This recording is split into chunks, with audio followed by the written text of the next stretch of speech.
and gentlemen, thank you very much for being part of our CMMI webinar today.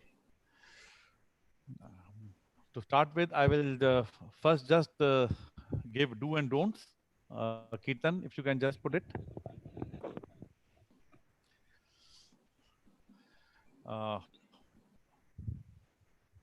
We will be putting your mics mute.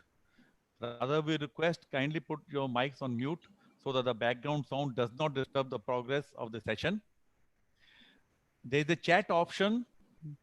If anyone has any question to ask, you can type the question in chat mode to everyone. We will note down your questions and forward it to speakers. Kindly put a question mark after the question, because a lot of time we see in the chat there are many comments. So if there's a question, put a question mark and we will pick up the question. If you are experiencing any technical issue, please inform us in the chat to everyone. We have a background technical team who is watching it and they will get back to you and resolve it. Thank you very much. I request our company of Master Mariners of India's Master Chairman, Captain B.K. Jha, to kindly come and give the opening address. Captain B.K. Jha, sir.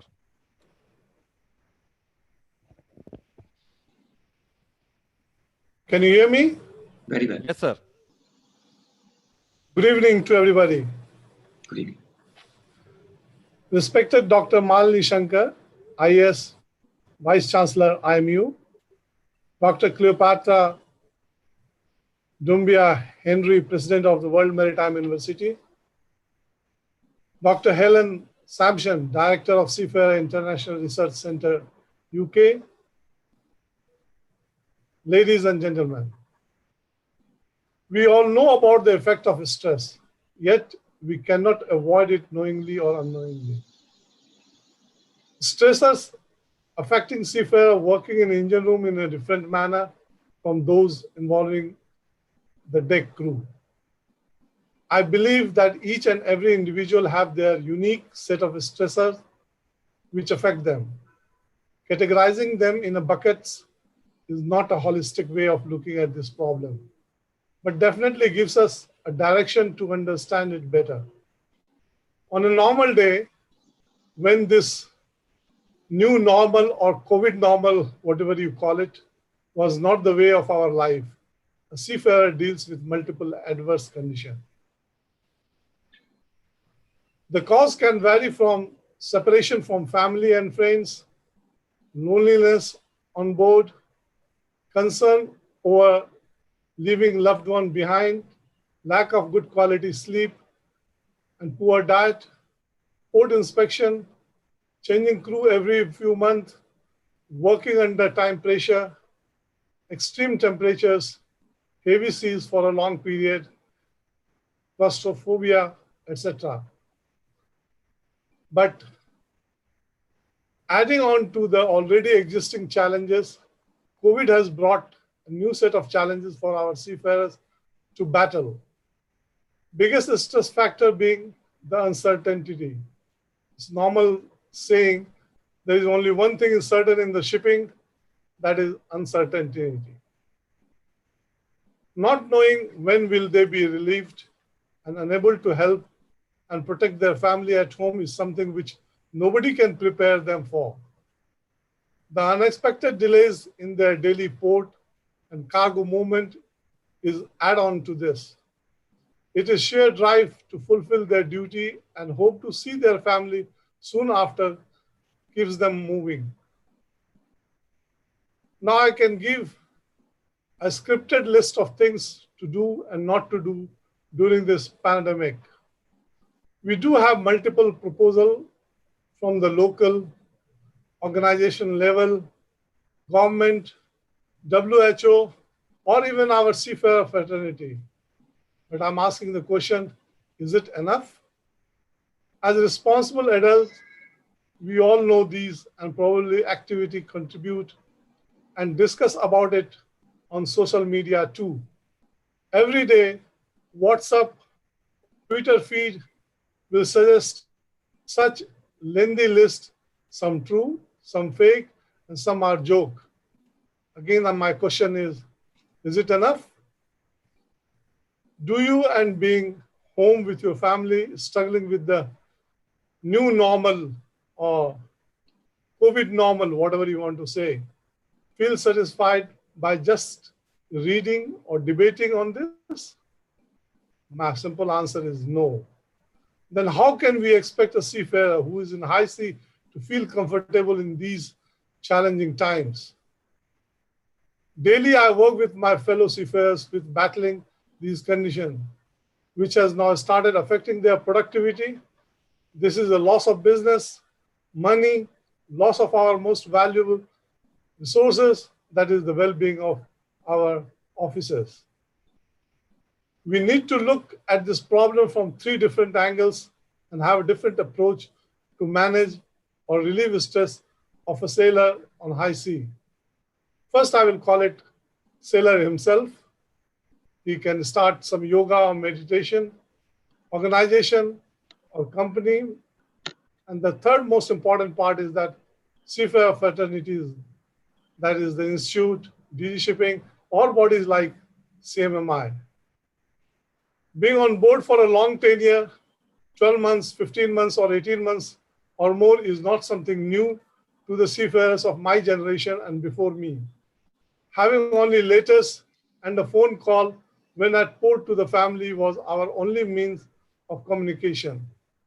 The norms have evolved for the current millennium generation: shorter tenure, continuous connectivity with your family at home, shorter voyage, period from one port to another, thanks to the advanced technology and faster ships.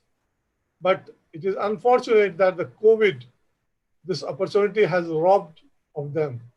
They are now forced to work the way we used to work. I want to let them know that we understand their problem. We have worked through it to build this better way of working for them. Seeing the old ways being reinforced is not something that makes us happy, but yes, it does give us an opportunity to help you better. We have been better. We have been there. We can help you to survive this. Every master attending webinar here can enrich us with how they were self-motivated and what they did on board to fulfill their duty better. Now let's hear from experts about the cause and cure both, and effect of stress and solution. Thank you. Thank you very much. Kaustav, you can take over. Thank you, Captain Jha. I have a pleasant task to perform. I am going to introduce you today to Dr. Malini Shankar. Now, who doesn't know Dr. Malini Shankar? As a former Director General of Shipping, she has initiated a lot of changes in the shipping industry, and today we can see the effect of those changes. She holds a master's degree in development management from the Asian Institute of Management, Philippines. She has also got a master's degree in chemistry from Mount Holyoke College, USA. She did her professional mid-career training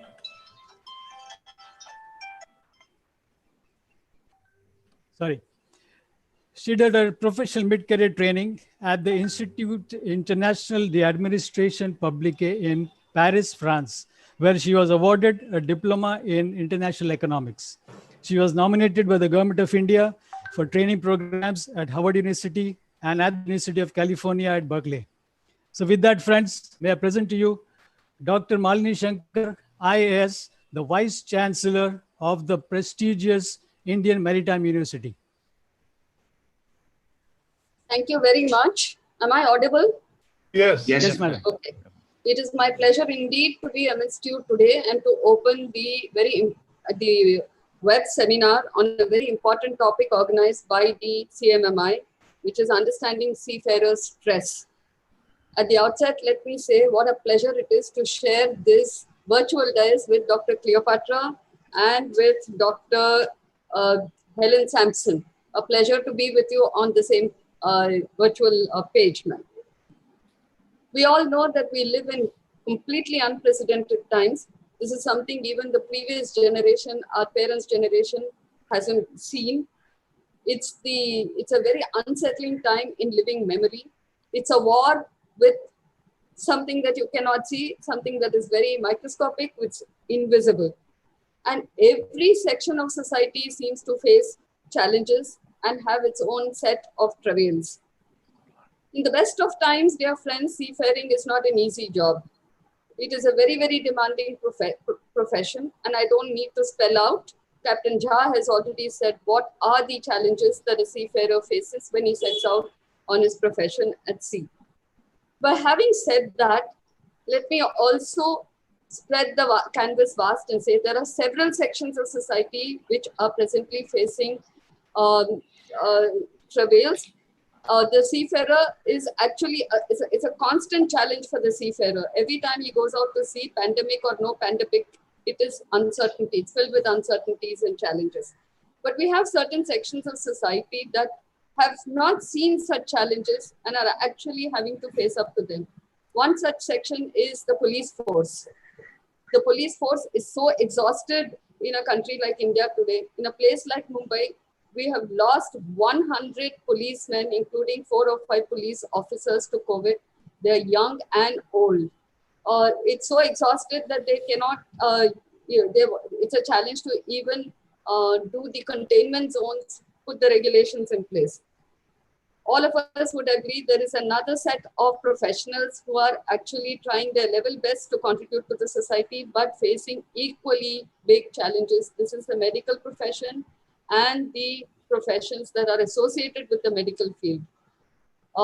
So let us also see the perspective that yes, seafarers have a very challenging time, but they are not alone. There are others who are also facing these times. Given these challenges, I remember when the lockdown started in India, one of the key things was we have to keep the trade going. We have to keep the ships sailing, and the crew is not able to sign off or sign on. And I know there was a frenzied activity in the month of March, April, phone calls going across the country to high and low. And I think the Director General of Shipping and his team has done a yeoman job in putting protocols in place to ensure initially that the crew change could take place for the Indians. And I remember I was speaking to port authorities and they said, yes, we can allow people to go, leave the port, but we can't allow people to get off. And there you are trying to negotiate with them saying, no, for every person who goes, there has to be a person who leaves the ship. You can't put everybody on board and send them away into the sea. So, I mean, there were practical issues, I think, but they've done a fantastic job of coordinating across ministries and departments, across regions, across state governments, and not only having protocol in place for crew change for Indians, but also in due course crew change for the foreign seafarers also. And the last one, I knew that Dubai was the hub for changes given the constraints in air travel, given the constraints in other types of travel. So it's a yeoman job which has been done. They've also stepped in to talk to the Ministry of External Affairs to ensure that the passports of seafarers who are at sea, if it expires, that they are not totally at sea, that their passports will be deemed to have been extended. That required a lot of coordination across ministries in Delhi. They've extended the validity of the COC. So a lot of things have been put in place so that already the seafarers are under distress, but these things will at least ensure that there is some alleviation and mitigation of this distress by enabling the seafarer to sign on, sign off, to go on a job that he has a contract for, to earn his or her livelihood, to come back home to meet his or her family, etc. The one thing I remember is to say this pandemic has put all of us in the same boat. And a friend corrected me and said, we are all in the same storm, but not in the same boat. And I think that hits the nail on the head, saying each one of us, whether it's doctors, policemen, the government servants who are working full time, the essential service workers, the person who supplies water, the solid waste management staff. Each of us is facing our challenges. We are having same storm, but different boats, and that goes the same for the seafarers. Each one of them will be in the same storm, but necessarily not in the same boat, depending on their family support, depending on their inner mental strength, depending on their physical capability, depending on the financial needs. It's going to be very, very different for each of the seafarer. So I think for each of the stakeholders in the shipping industry, whether it is the training institutes, whether it is the associations and the authorities, for us to meet the challenge and see in what way we can extend a helping hand so that the life of the seafarer becomes easier in these troubled times. And to end, I will say at the organizational level, whether it is a university, whether it is an MTI, whether it's an association, whether it's an authority, there seems to be a need to raise the sensitization level across the board. When I say this, I'm coming with a practical experience of, we were talking about crew changes. When I spoke to one or two states, some of them did not know that the seafarers have a special challenge. So it's over a period of time, they said, oh, but I didn't realize that. I thought this was just a typical e-pass, electronic pass that's required to get in and get out. We never realized that there is a bigger challenge waiting. So I think there has to be a constant effort to sensitize the people who we have to interact with and not leave it till an emergent situation. Similarly, associations, I think associations have been doing a fantastic job of talking about stress management and distress management among seafarers, because it's a constant presence. It's there at the back of the mind every time. At the personal level, I think we need to, that's where I say even the MTIs are responsible. We live in today's world where we have more and more creature comforts actually. Compared to the previous generation, compared to 2 decades ago, I think every one of us is better off with creature comforts. But then what happens when your creature comfort psychologically goes up is your mental strength seems to come down. And this is something that researchers observe across the board, especially with students. I mean, we struggled when we went to school, we struggled. We did not have equipment, we did not have the wherewithal, but we struggle to learn. There are people who sit under a street lamp and did their classes. That's not the case today, except for a few people, except for a minority. But then as these creature comforts go up, the physical comforts go up, the mental strength seems to come down. And I think this has to start from the family. It has to start from the educational and training institutions to give them the mental strength, to give them to impart to them the importance of being mentally strong from within. I think many land jobs can be done with a lower level of mental strength, but no sea job, in my opinion, can be done with a lower level of mental strength. So maybe we should actually improve, look at improving or look at methods by which we improve the mental strength of the seafarer even as they enter the profession, and not, of course, there are challenges when you go at sea. The mental strength that you were prepared for as a student or as a cadet or as a entry level will not be the same later on. But I think it should be a constant effort on the part of all of us to see how this mental strength can be improved across the sections of society, especially for seafarers. With these words, I would like to thank the CMMI for having given me the opportunity to share my thoughts and to open this very important web seminar. Wish you very well. And as Dr. Cleopatra said, I hope the discussions and deliberations can lead to something that can be followed up in terms of bettering the situation tomorrow compared to today. Thank you very much. Thank you. Thank you very much, Thank you. ma'am. Thank you very much, ma'am, for the very enlightening talk. You spoke about the mental strength at the entry level and at the profession. It should be a continuous process. And rightly said, I see 3 powerful women today at a very prestigious position. And I'm sure with the WMU and IMU going to have a very long-standing relation. And thank you, ma'am. Thank you. I look forward. Yes, thank you. Thank you. I'm going to introduce Dr. Cleopatra Doumbia-Henry, the president of WMU. Dr. Cleopatra Doumbia-Henry joined World Maritime University as president in 2015. Prior to joining WMU, she served as the director of the International Labour Standards Department of the International Labour Office, ILO, in Geneva, Switzerland. While at the ILO, she was responsible for developing ILO Maritime Labour Convention 2006 and remained responsible for it until she joined WMU. She had led the ILO participation in a number of IMO/ILO interagency collaborations, including on fair treatment of seafarers, liability and compensation regarding claims for deaths, personal injury, and abandonment of seafarers. The welfare of seafarers is very core to her heart. She holds a master and a doctorate in international law from the University of Geneva, Switzerland. Dr. Doumbia-Henry has dual Dominican and Swiss nationality and has published extensively on a wide range of international laws subjects, including on international labor standards and trade, the Maritime Labour Convention 2006, the Seafarers Identity Documents Convention 2003, and the carriage of dangerous goods by sea. She is married. She has 2 boys and speaks fluently in 3 languages, English, French, and Spanish. Dr. Cleopatra Doumbia-Henry, we are proud to have you with us. And the floor is to you, ma'am. Thank you.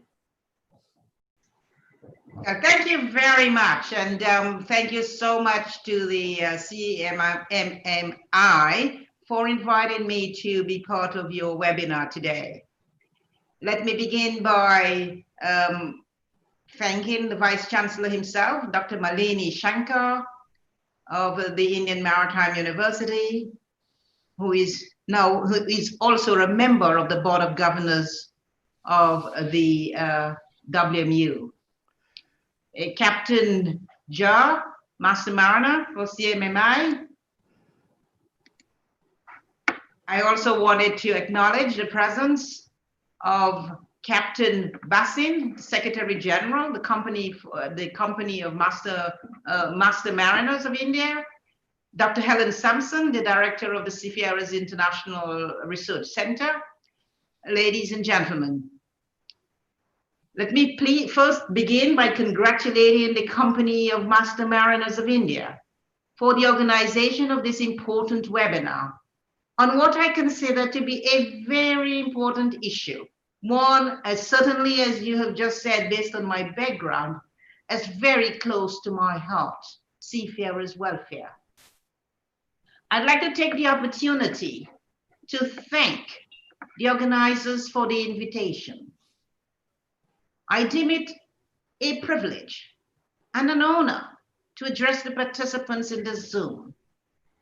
I have recently shared some of my thoughts in other fora, including a statement that I made to mark the Day of the Seafarer and an interview that I gave on the subject. I wish to reiterate to this audience some of these elements. The seafarers' landscape is today indeed a bleak one. The well-being of seafarers in its totality is currently at stake.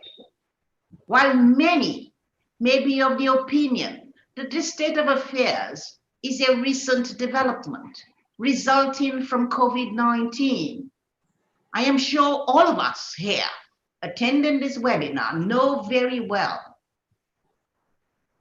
that sadly, the pandemic has only served to highlight an ongoing problem with historical antecedents.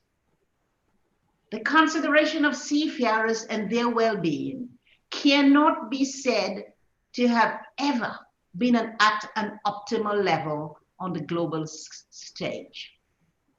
This statement does not have to be qualified by the fact that there are indeed notable exceptions.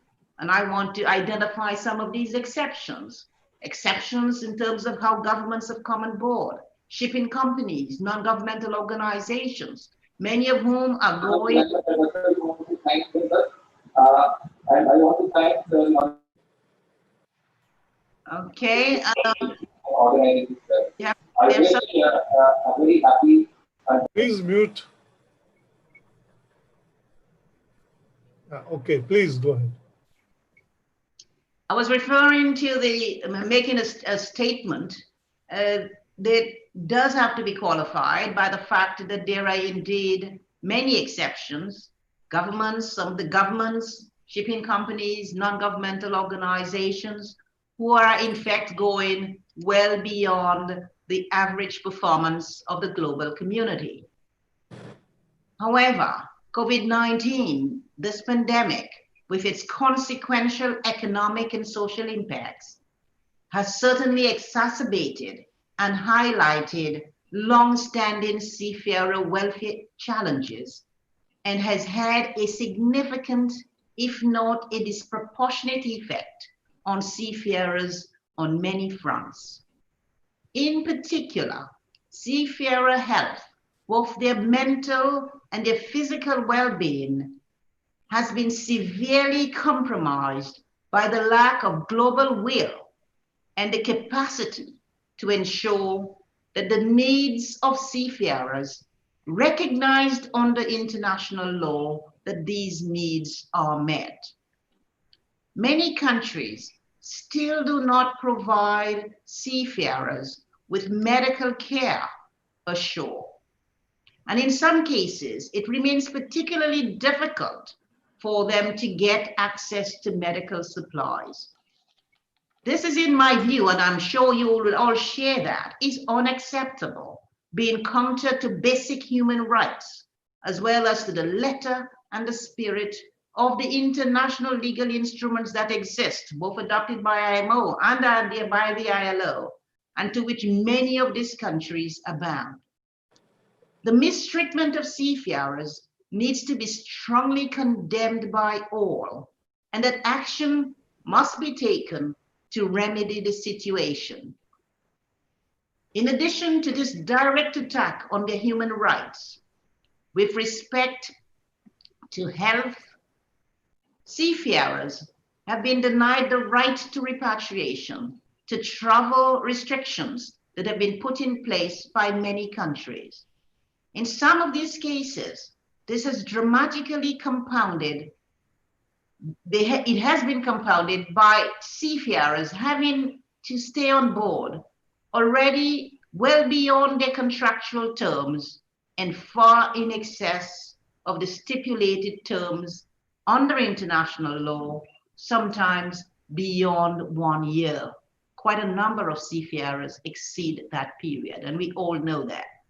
As a result, there is evidence to show that seafarers' mental health and their well-being are being compromised, particularly in a situation where it is natural to want to be with or near family and loved ones, and that fatigue levels are rising significantly and endangering the shipping operations in general. These issues must be addressed, and we expect them to continue to be addressed as a matter of urgency.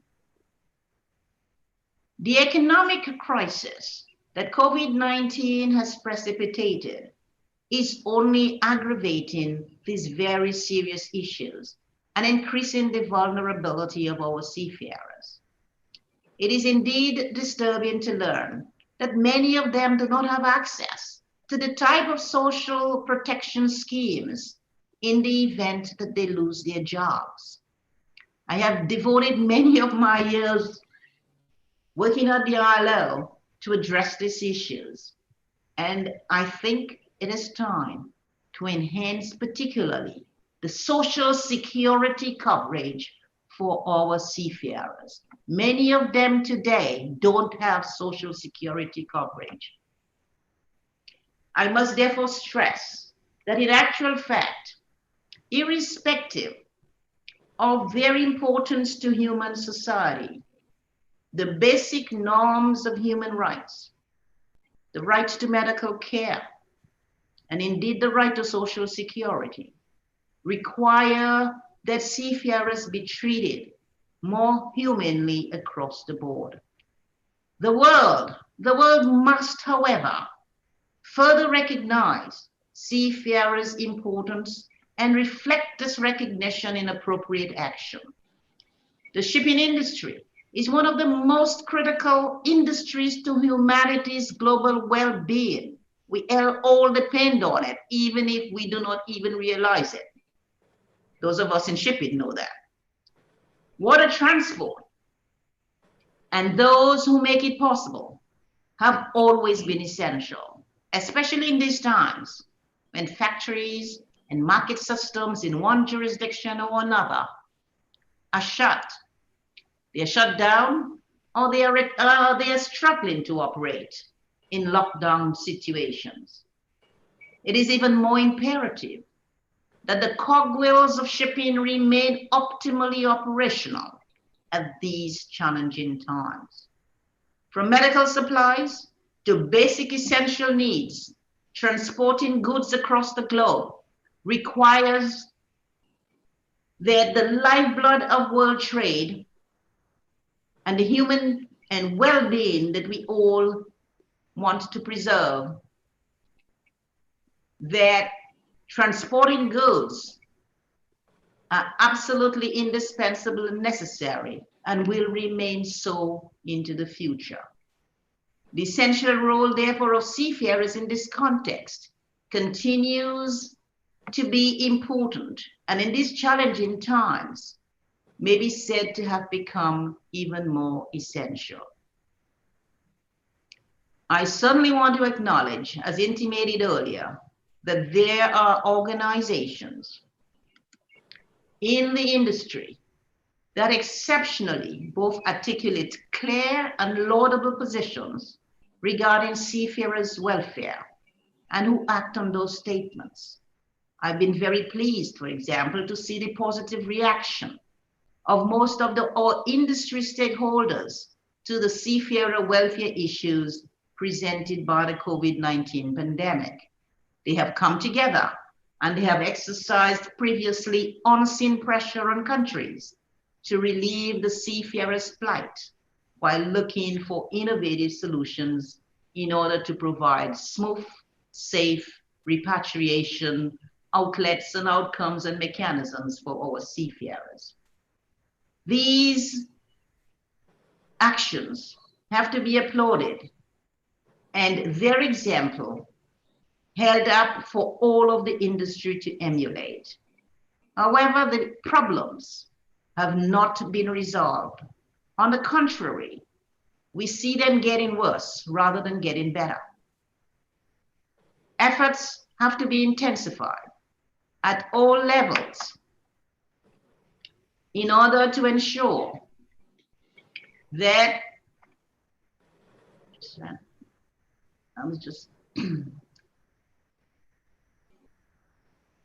just a minute.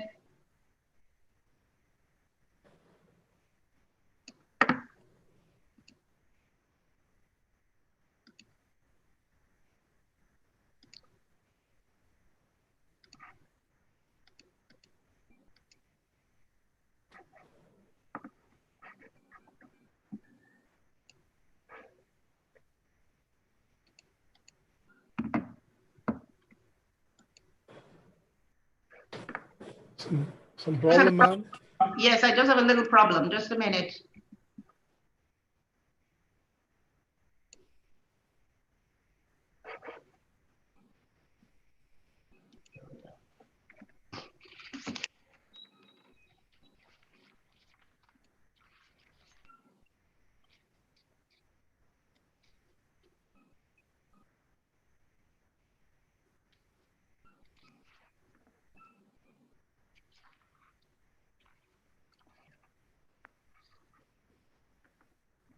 So I've just gotten myself back to where I am.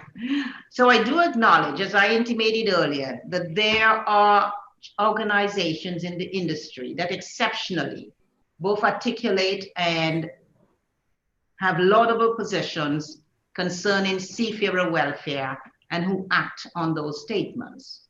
And I have been very pleased to see the positive reaction of most of the industry stakeholders to seafarer welfare issues as they're presented by this pandemic. They have therefore come together. They have exercised previously unseen pressure on governments to relieve the plight of seafarers while looking for innovative solutions in order to provide for a smooth and safe repatriation modalities for these seafarers. They have to be applauded, and their example have to be held up so that all of the industry can emulate. However, problems have not yet been resolved. On the contrary, in some countries and in some areas, they're getting worse. Efforts therefore need to be intensified at all levels, and in particular, states have to intensify their actions relating to the recognition that seafarers, as indicated by the IMO Secretary General, are key workers. The industry, stakeholders such as ship owners, managers, and operators also need to put the well-being of their own crew very high on their agendas. Mental and psychosocial support and interventions are welcomed, but the key point remains that seafarers need to go home after completion of their contractual terms at sea in accordance with international legal instruments, and in particular, the MLC 2006. This convention addresses three matters which are of great care, and these provide for innovative solutions in order to ensure that seafarers enjoy social security benefits in their countries of residence. While many countries are struggling to implement these provisions, industry stakeholders can give a definite push in this particular direction. As intimated previously, on the 25th of June, I made a statement to mark Seafarers' Day, in which I quoted this day as unique, as instituted in 2011. And I recognize, and I quote in that statement, the invaluable contribution that seafarers make to international trade and the world economy, often at their own personal cost and that of their families. The theme this year, seafarers are key workers, has to be put into practice. And it is indeed extremely important that this theme, which calls for action and not just for platitudes. The intention behind this theme is to accelerate the creation of awareness in the global population, and in particular, in key decision-making fora of the essential role that seafarers play in the global supply chain. Ironically, as the world's dependence on seafarers has increased, both the pandemic and the global community has been particularly hard hit, and in many cases, unfairly or sometimes in a way which amounts to outright abuse. At the same time, I issued the statement, and still today, seafarers' occupational safety and health are seriously compromised, and the future does not necessarily look that good. Despite some easing of lockdowns, air travel has not been fully restored, while quarantines are still required in many countries. With the evidence of the so-called second wave of COVID-19, in some jurisdictions, things may not change that quickly.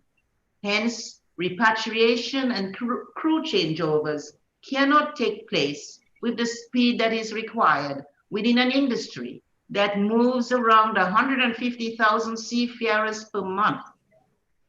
Remarkably, medical care continues to be an issue, and the fragile, ethical, and contractual compromises that sustain continuous work are rapidly deteriorating as the months pass by. The whole UN family and other governmental and non-governmental organizations, as well as our social partners, have mobilized significant resources to support seafarers. Yet the challenges continue.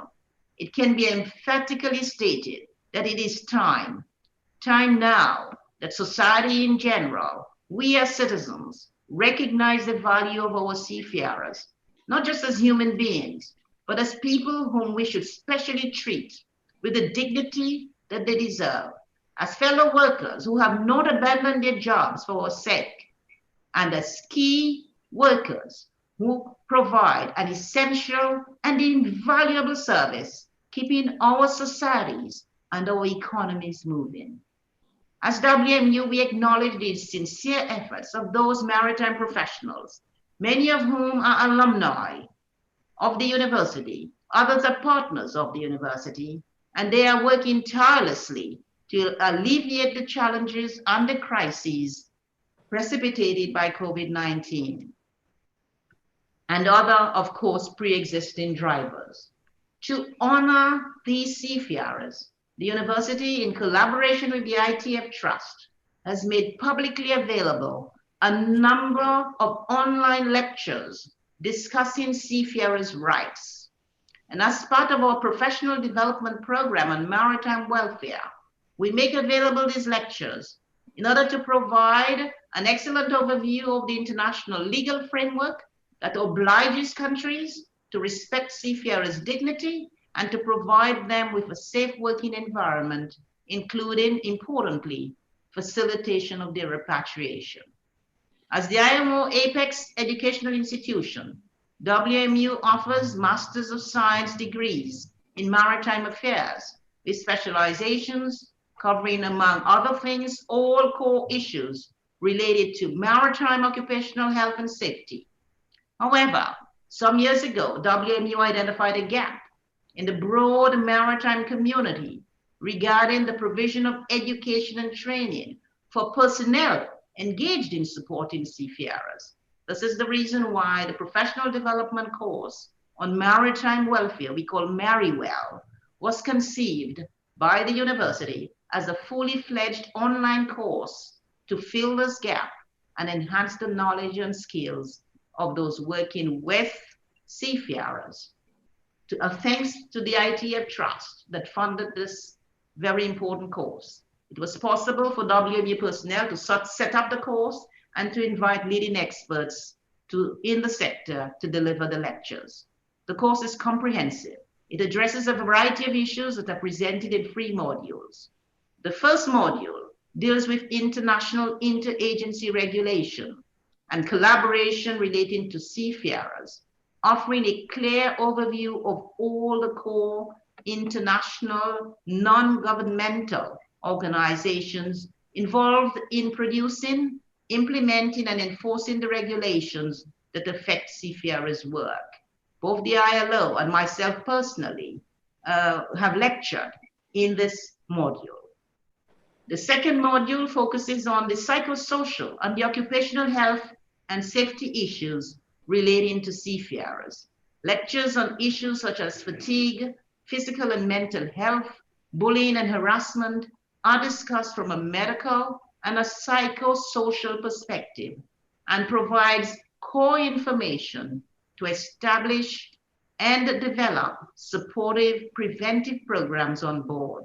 The last module in that program deals with crew and resource management and land-based welfare relating to seafarers and addresses the organizational aspects of occupational safety and health matters. I therefore invite participants to this webinar to have a look at the online lectures, take advantage of them in order to enhance the knowledge about seafarers and the key issues affecting them, and to join the global action to make things better. I wish to take the opportunity to express for myself and on behalf of the World Maritime University our deepest appreciation to all seafarers on this platform who are here with us today, and to all the others. In particular, I'd like to recognize the role of shipmasters who carry the administrative, the legal and human resource management burdens that result from keeping a crew on board and keeping them safe in such times. Your resilience, their good faith, and their steadfast competence are exemplary, and they deserve much better than they are getting today. I assure you that that the World Maritime University will continue to work to create the awareness of the positives of this important career, the career that so many have chosen, as well as the actions that are needed to combat and to alleviate the negative treatment that is often meted out to our world seafarers. We at WMU will continue to collaborate and with all the willing stakeholders and partners for a better system of governance and the fair treatment of all workers, and in particular of seafarers.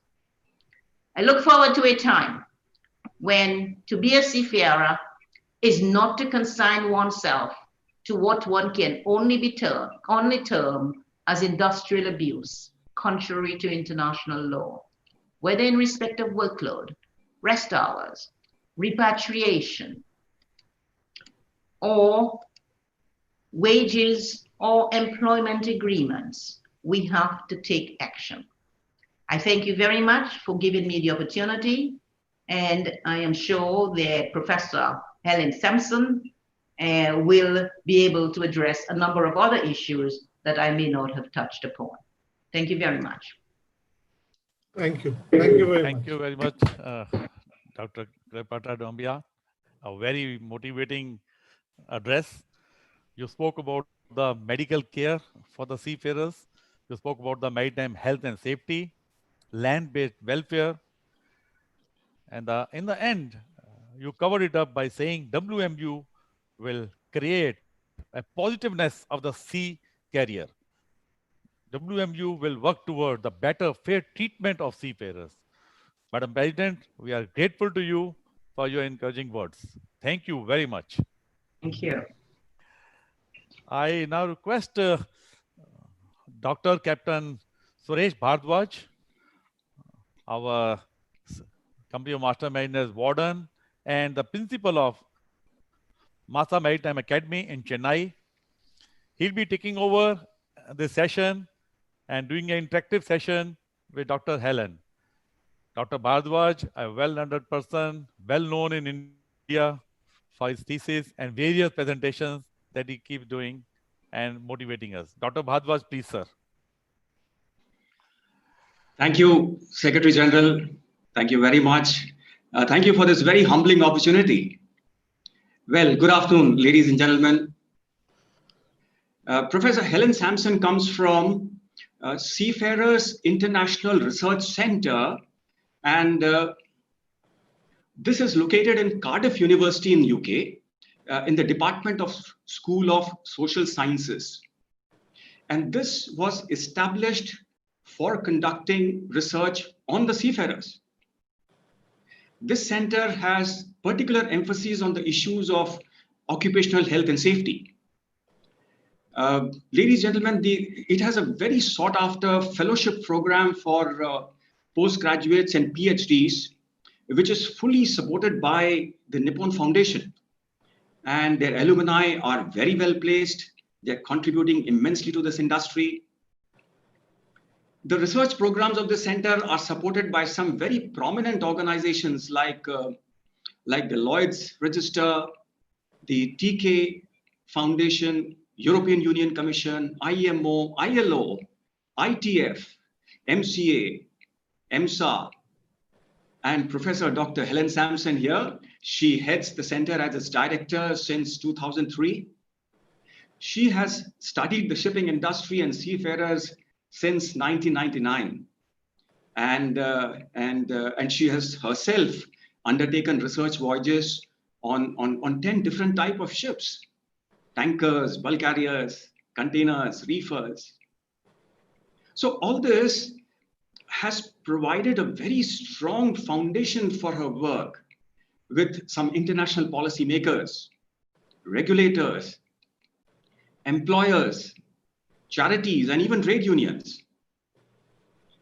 Ladies and gentlemen, in 2014, she won the British Sociological Association BBC Prize for Ethnography for a book, International Seafarers and Transnationalism in the 21st Century.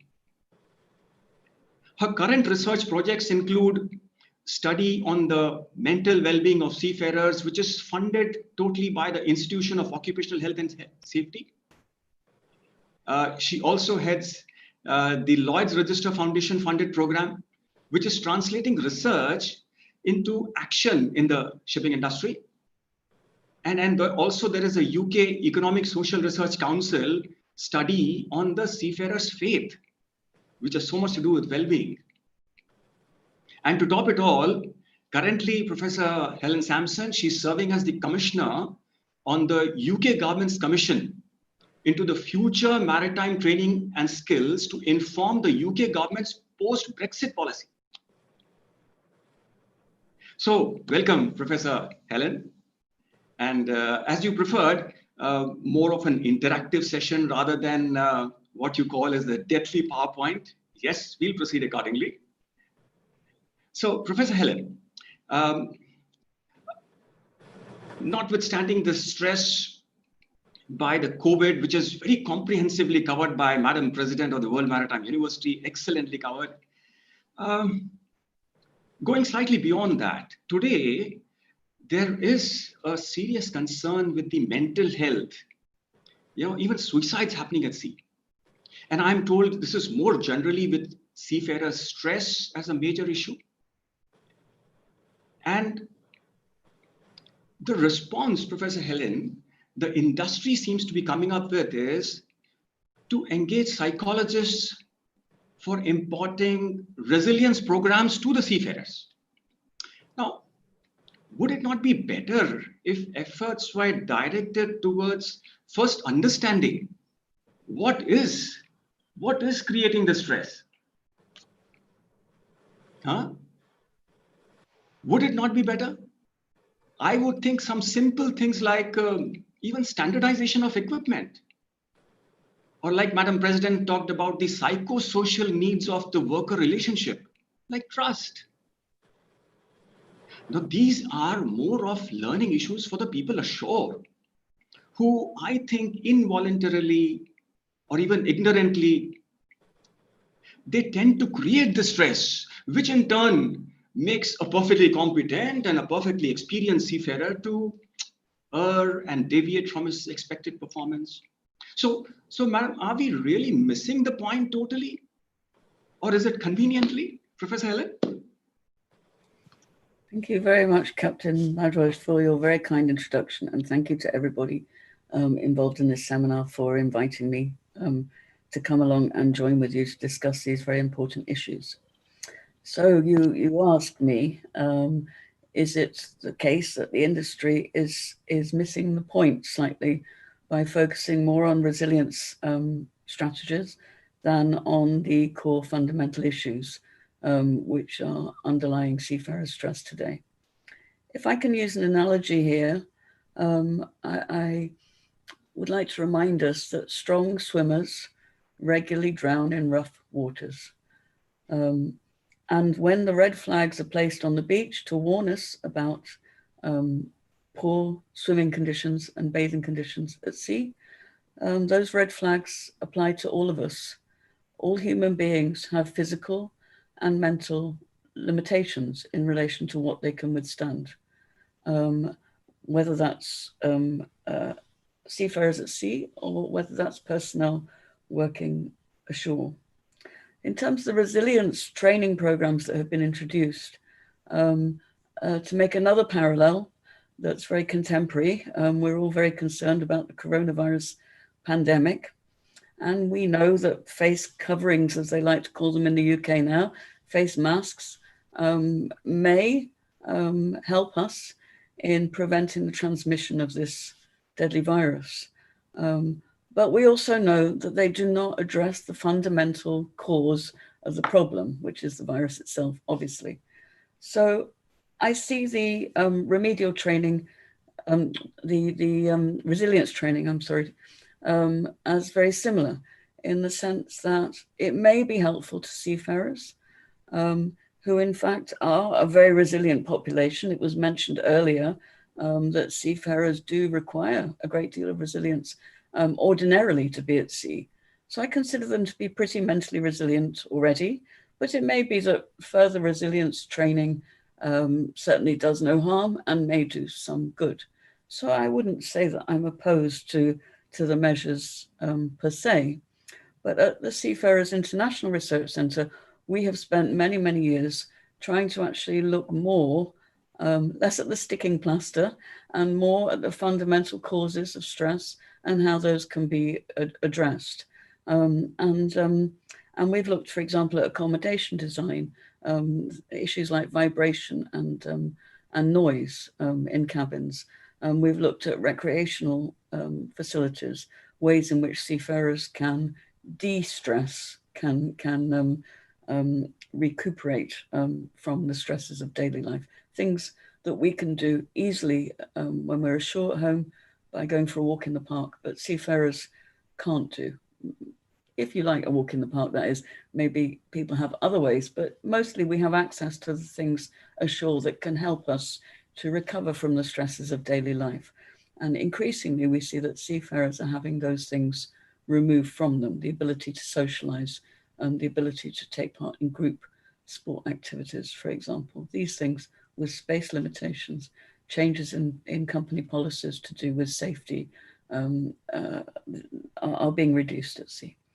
But recently, we also looked specifically at the interactions between seafarers and shore-based personnel, both in offices, their own offices, the people who are interacting with them daily about operations at sea, and also the interactions they have with port personnel. And actually, in line with some of the comments that I noticed coming up in the chat, today we're trying to go beyond simply the production of research reports that may or may not be acted upon, but may collect dust on somebody's shelves. We hope not, but sometimes that happens, I believe. So we're trying to do more to actually provide some support for different elements within the industry so that these issues can be addressed. And one of the things that we produced after we completed the study of ship-shore interaction was an animation which is aimed not at seafarers. I must stress this is obviously not aimed at seafarers. This is aimed at shore personnel in seafarers organizations, particularly those kinds of personnel who may never have been to sea. And don't really have. We know that that's more often the case now. There are more people working in ship operations ashore who don't actually have sea experience. And that was identified in our research as a real significant problem by seafarers. So these are very simple things that we identified in the research that shore personnel could avoid doing, which they quite often do, that cause seafarers stress. We identified some very simple things that could be addressed. And we decided to make a short animation that they can use for training purposes with shore personnel to address these things. And I believe, Captain Bajwaj, that you have access to the animation and that you're going to be able to show it to us all. It's quite short, it lasts about 6 minutes, I believe. Yes, I from your website, I have managed to access this, and I will try and show this.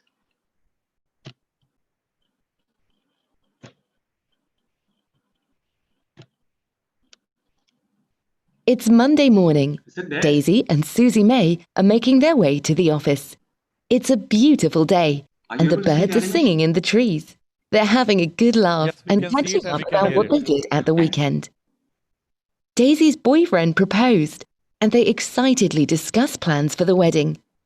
Susie May has discovered a fantastic new restaurant in town and suggests Daisy might use it for the reception.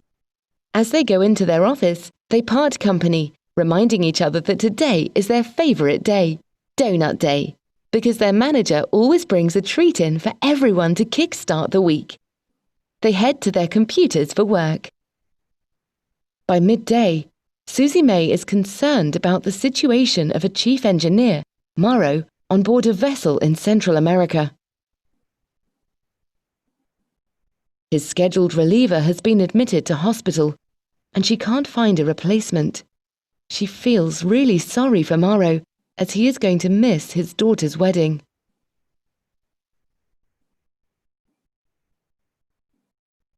The ship's captain has written her several emails to ask for a relief to be found urgently. Despite struggling to find cover, she hasn't been able to find anyone, and she has been trying hard again all morning.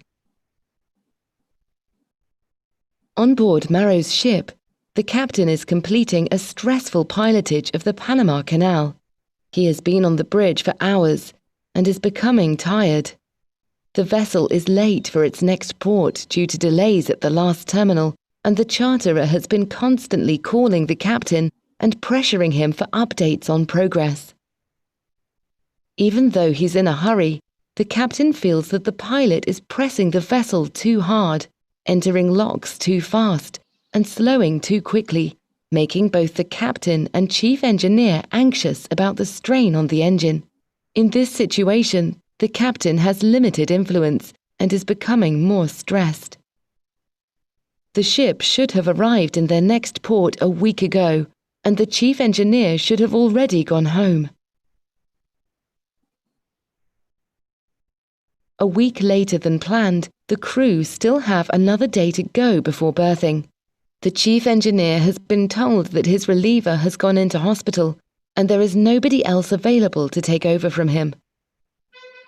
The next port is Manzanillo, and after that, the ship will cross the Atlantic to Spain, which means Maro will leave the ship 3 weeks after he was originally due to go home.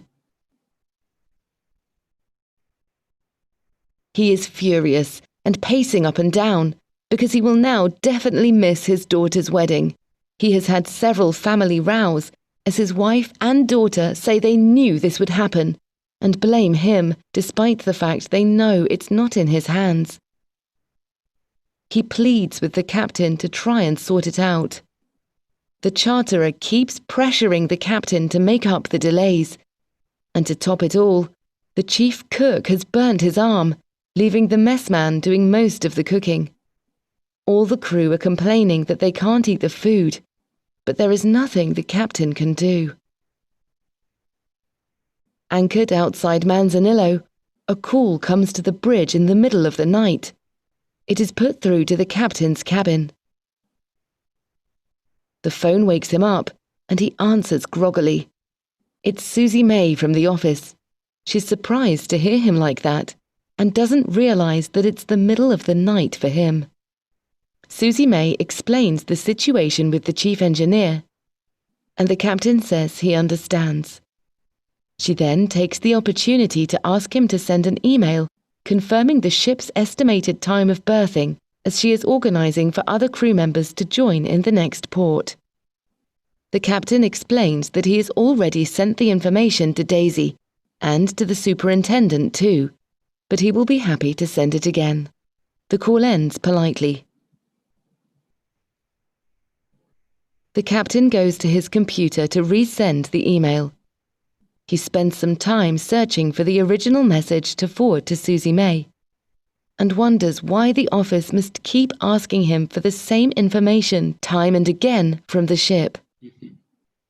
Now fully awake, the captain paces the room in agitation as he worries about Maro's situation and how this will affect the running of the ship. He's annoyed that the office called him in the middle of the night, disturbed his sleep, and added to his stress, when in reality they had no news or information to convey, and an email would have done just as well, which he could have read in the morning.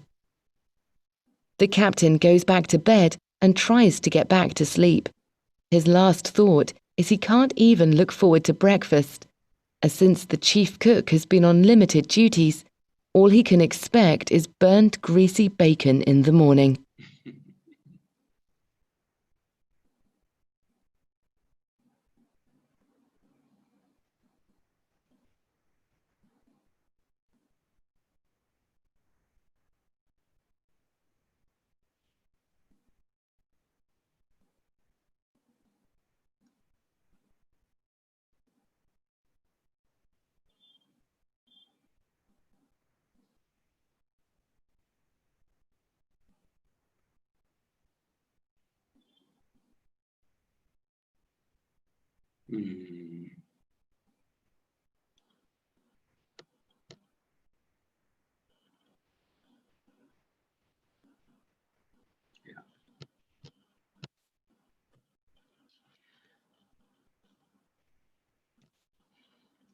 Yes.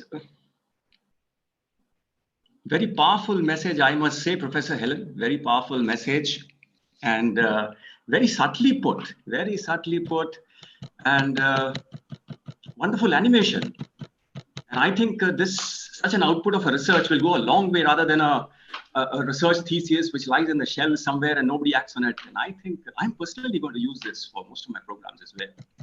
Thank you very much. I mean, we did try to not only get the messages, the very direct messages across about not calling, looking at time zones, not calling in the middle of the night, not asking repeatedly for the same emails. These are problems that regularly happen at sea. But we also tried to make the contrast between life ashore for the office staff, being able to go to restaurants and having access to loved ones and so on, compared with life at sea for the seafarers who are often facing delays getting home. It's very pertinent now, of course, and don't have access to their loved ones and involvement in all the family activities and so on. We tried to bring that across as well as part of the package, and deliver it all in a kind of a story that we hope would be watchable and that shore staff would remember.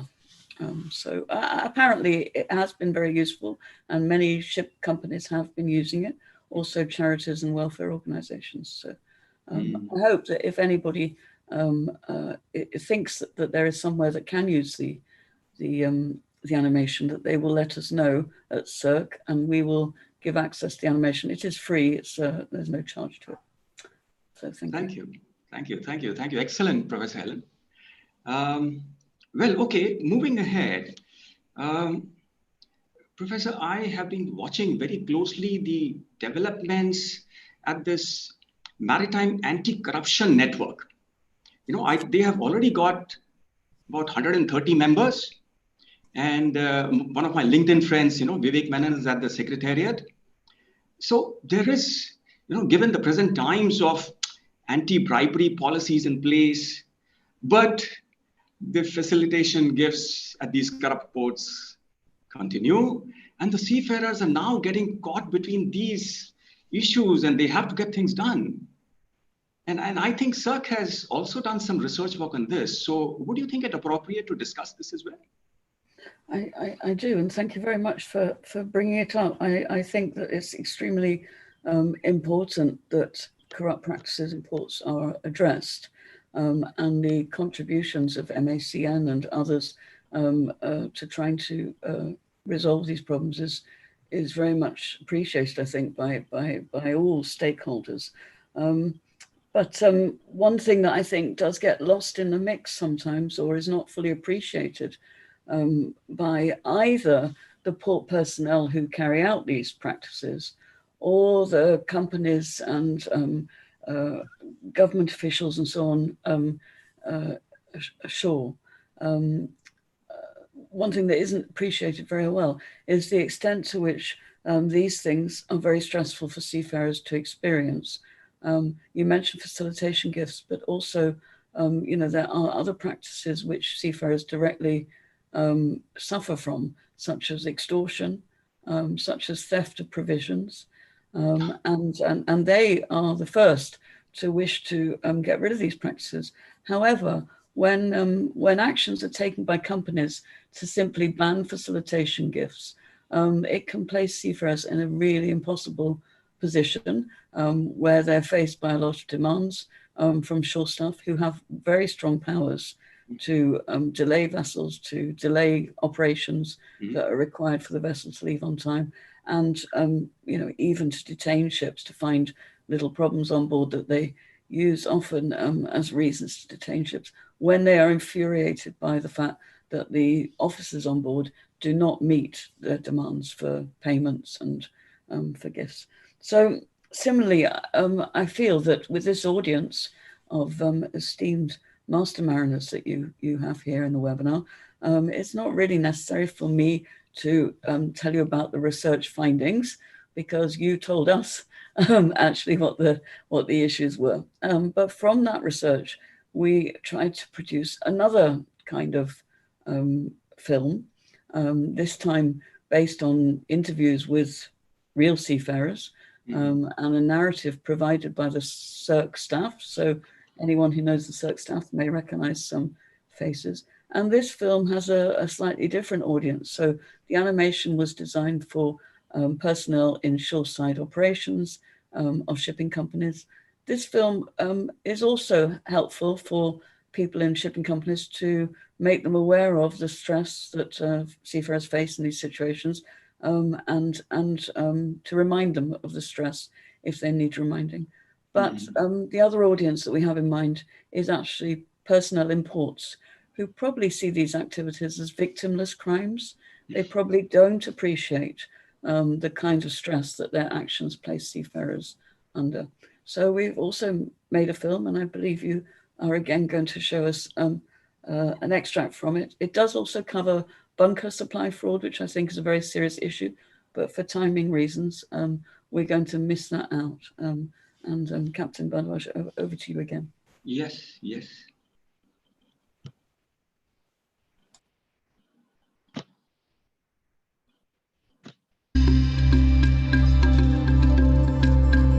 Is this audible and clear?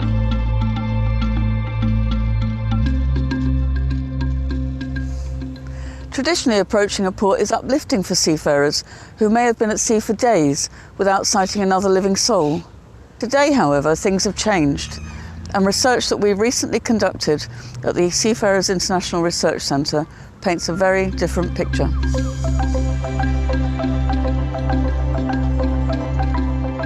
Our research shows that contemporary seafarers often experience stress rather than excitement when they approach a port, and this feeling is worse in some parts of the world than others.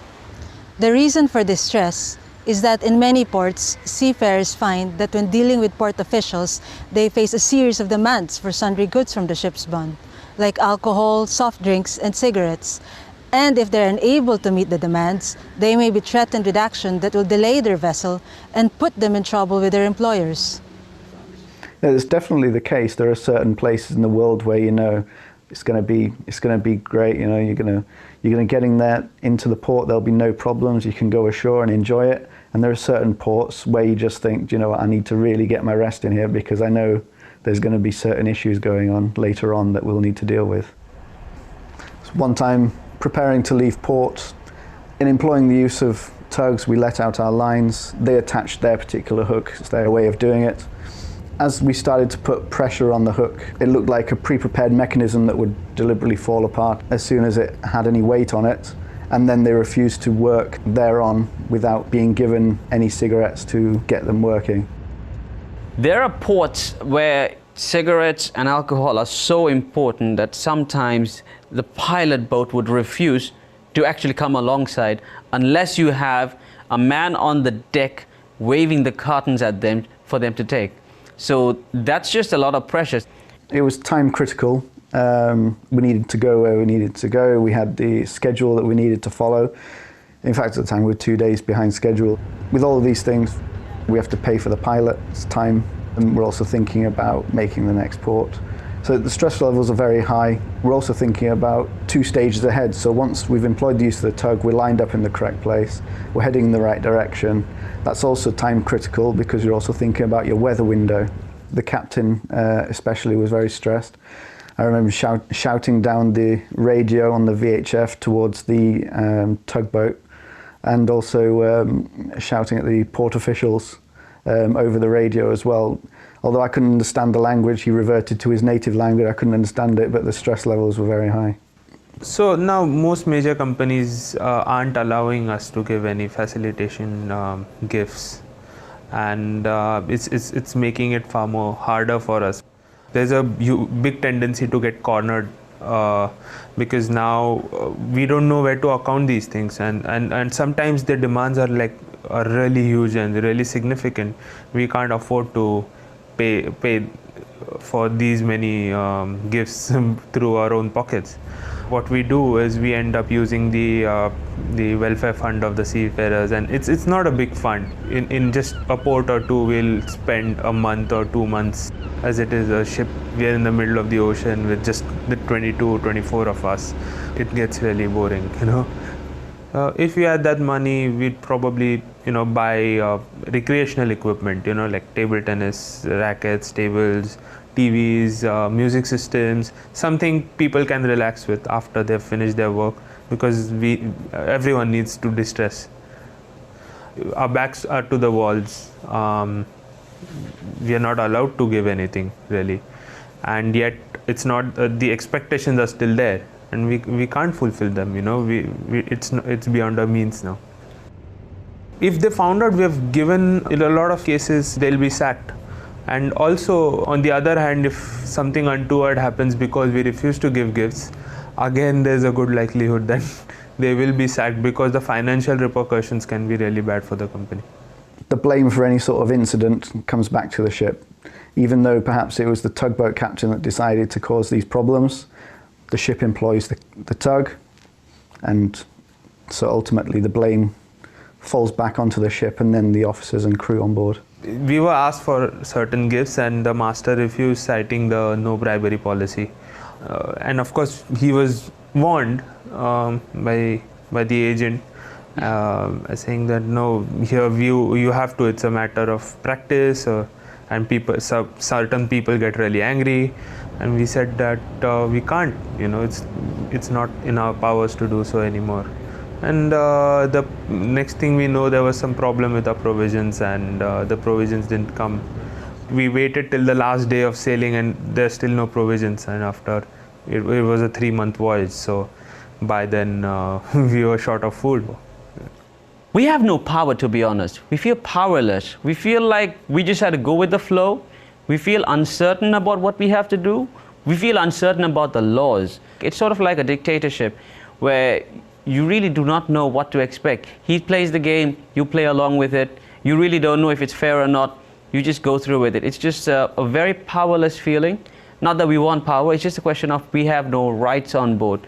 We've completely lost everything as a right, as humans, or whatever you would like to say it. We just do not have any power. And that's very degrading, to be honest, and I think that's unacceptable.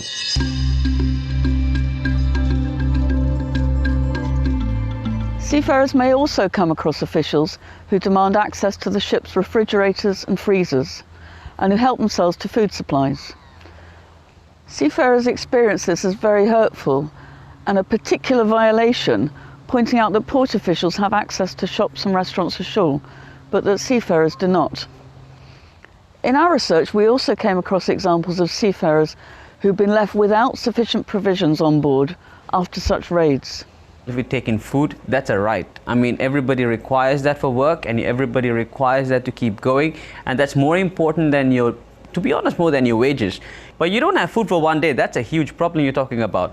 It causes a lot of discomfort, and it's good enough discomfort for, I would not like to say this, but grown people to shed tears. And I think that should not be a situation that should be on board, because we're all here to do a job.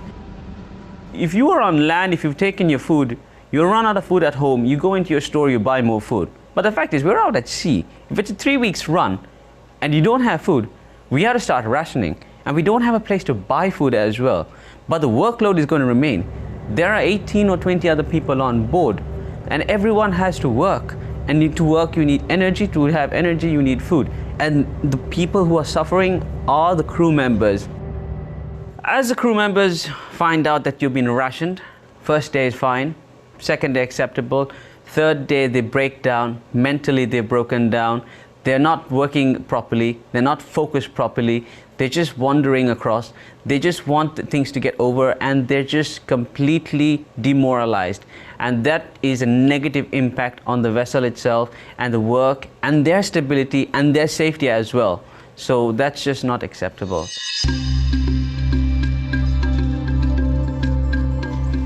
These situations are unpleasant for seafarers and disrupt good relationships between ship and shore staff, but there are worse situations which they face as well. Seafarers have told us of the theft of equipment from ships, for example, the brass fittings from fire hoses.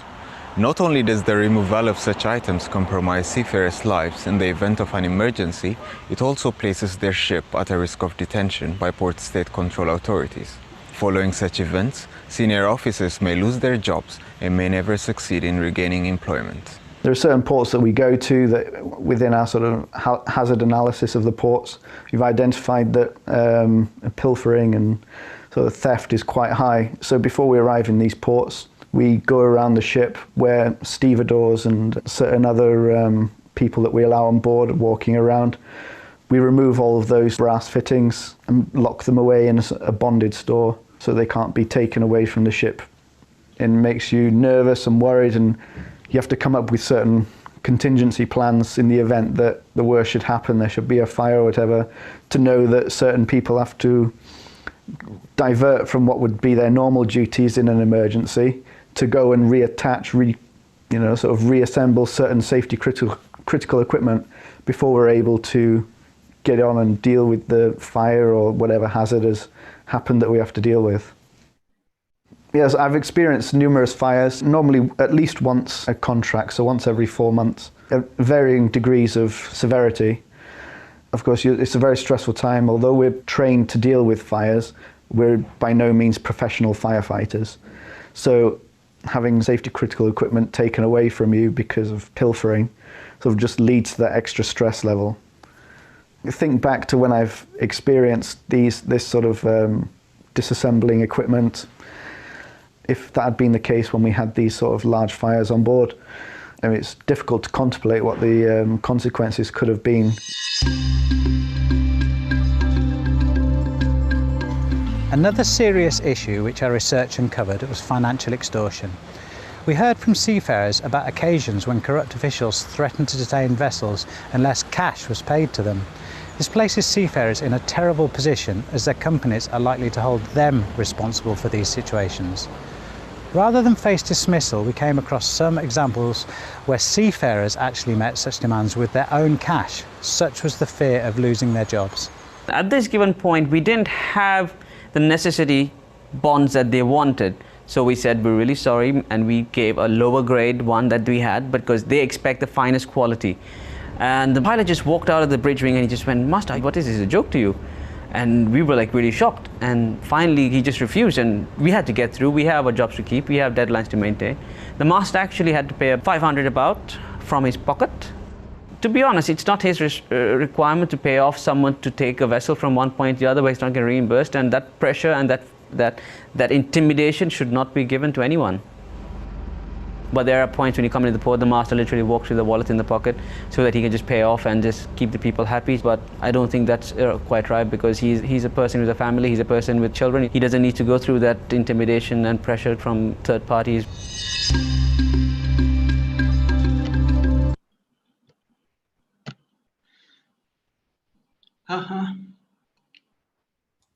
Yes, I think when you hear it from the seafarers themselves, then you realize the gravity of these situations, Professor Helen. Yes, that's certainly what we feel, and we felt it was important to try to make a film that allowed seafarers that voice to speak for themselves.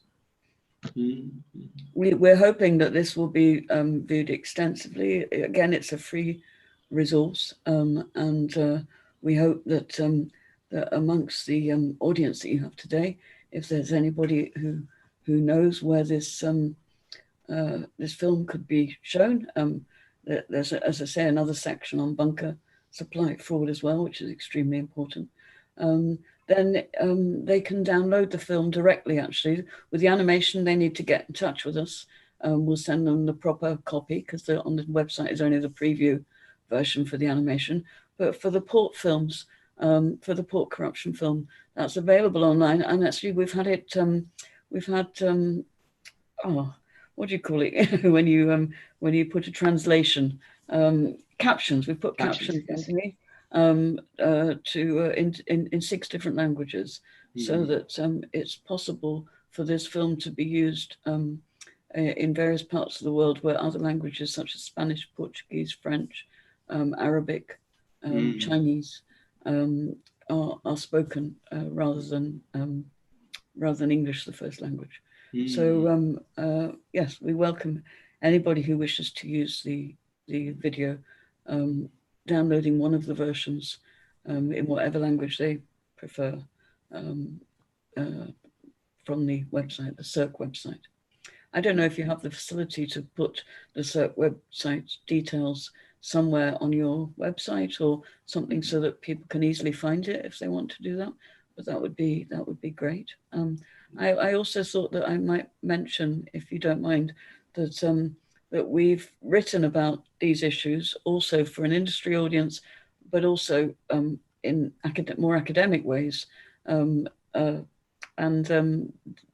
information about the papers that we've published in these areas is also on our website. So I know amongst your audience, there will be some people who are not interested at all in more academic presentation of these things, and others who are extremely interested.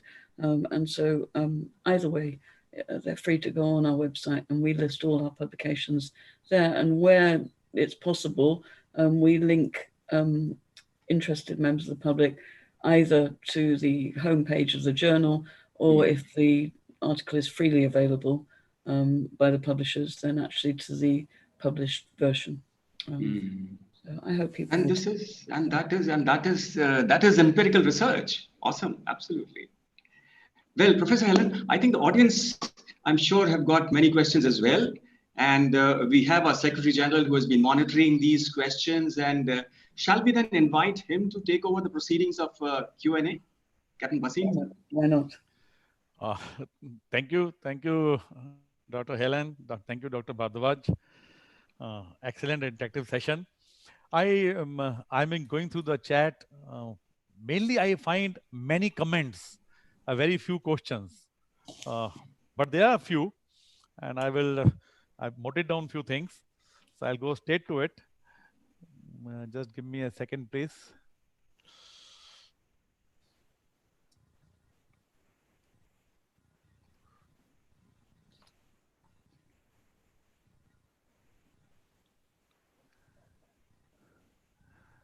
There's a question from Mr.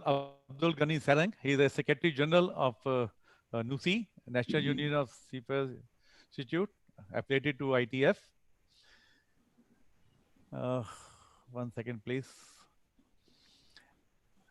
He says there have been, despite the stakeholder efforts in repatriation, it's a big challenge today. We know, I mean, India is one of the countries which have allowed the crew reliefs and taken a lead world over. But still, the seafarers have to swallow the bitter pill, because all over it is still not allowed in the world. He's just asking what kind of solution or guidance you can give them. Unfortunately, this is a very difficult problem, because it's really not within the shipping industry. It's certainly not within my power to do anything about this, or the problem would have been solved a long time ago. But it's also not within the shipping industry's power, because one thing I think that's really interesting about this crisis is it's highlighted one way in which the seafarer's job is completely different to any of ours ashore. And that is that once a seafarer is on board a ship, it is almost impossible for them to leave the vessel without permission of the various authorities. So, of course, there are possibilities for doing so illegally, but they don't lead to very good consequences for the seafarers or for anybody involved. But leaving those aside, I'm sure this has really been a stark reminder to many seafarers of how difficult it is, even when their company wishes to repatriate them from parts of the world. So it doesn't just depend on whether or not you're in the middle of the ocean, but it also depends on whether the state where your vessel is calling allows you to leave from the vessel. And if they say you can't, there's absolutely nothing you can do about it. And I've heard of situations where seafarers have been expecting to be relieved. The company has expected, because permission has been granted, as the ship approached the port, they're expecting to be able to leave the vessel. And then suddenly, because things have moved on and changed with the coronavirus crisis, the port is suddenly once again closed to those kinds of repatriations. So it's an enormous problem. And of course, many things are being done by stakeholders within the industry to try to make governments more aware of the situation. But it's a problem that has so many different dimensions to it. Even if seafarers are allowed to leave their vessel, it may be that there are then no flights to take them home. They may get caught halfway, in their journey because they've had to take a flight that involves changing a plane, and then suddenly the next flight isn't available. They may be required to quarantine once they get back to their home country at their own cost. So I've heard that seafarers are having to put themselves up in hotels in capital cities for 2 weeks before they can go home again.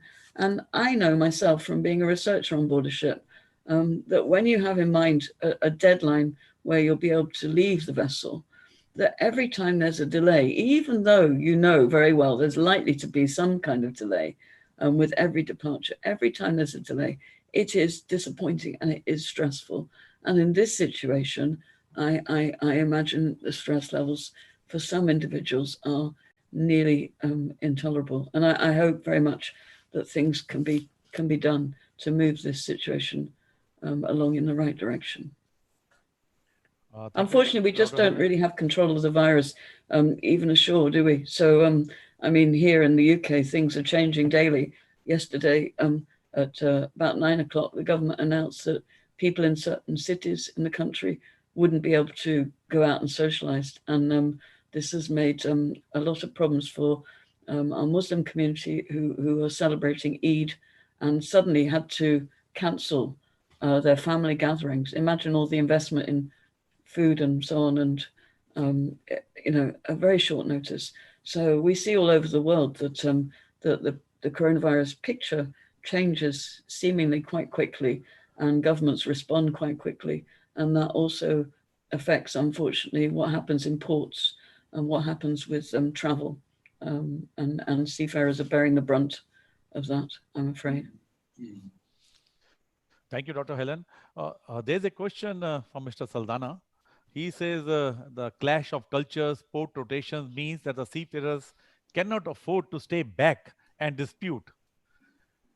He says it means that the sign off and immigration would deport. And there's a question after that. Can ILO and other seafarer welfare bodies arrange for legal representation of any seafarer? I'm not so sure to whom I should address this question. But this I think you know that the person you should address that question really is probably Dr. Doumbia-Henry. Yes. Perhaps she'd Madam like President, to you are there? with an answer. Yes, I am. I'm certainly there.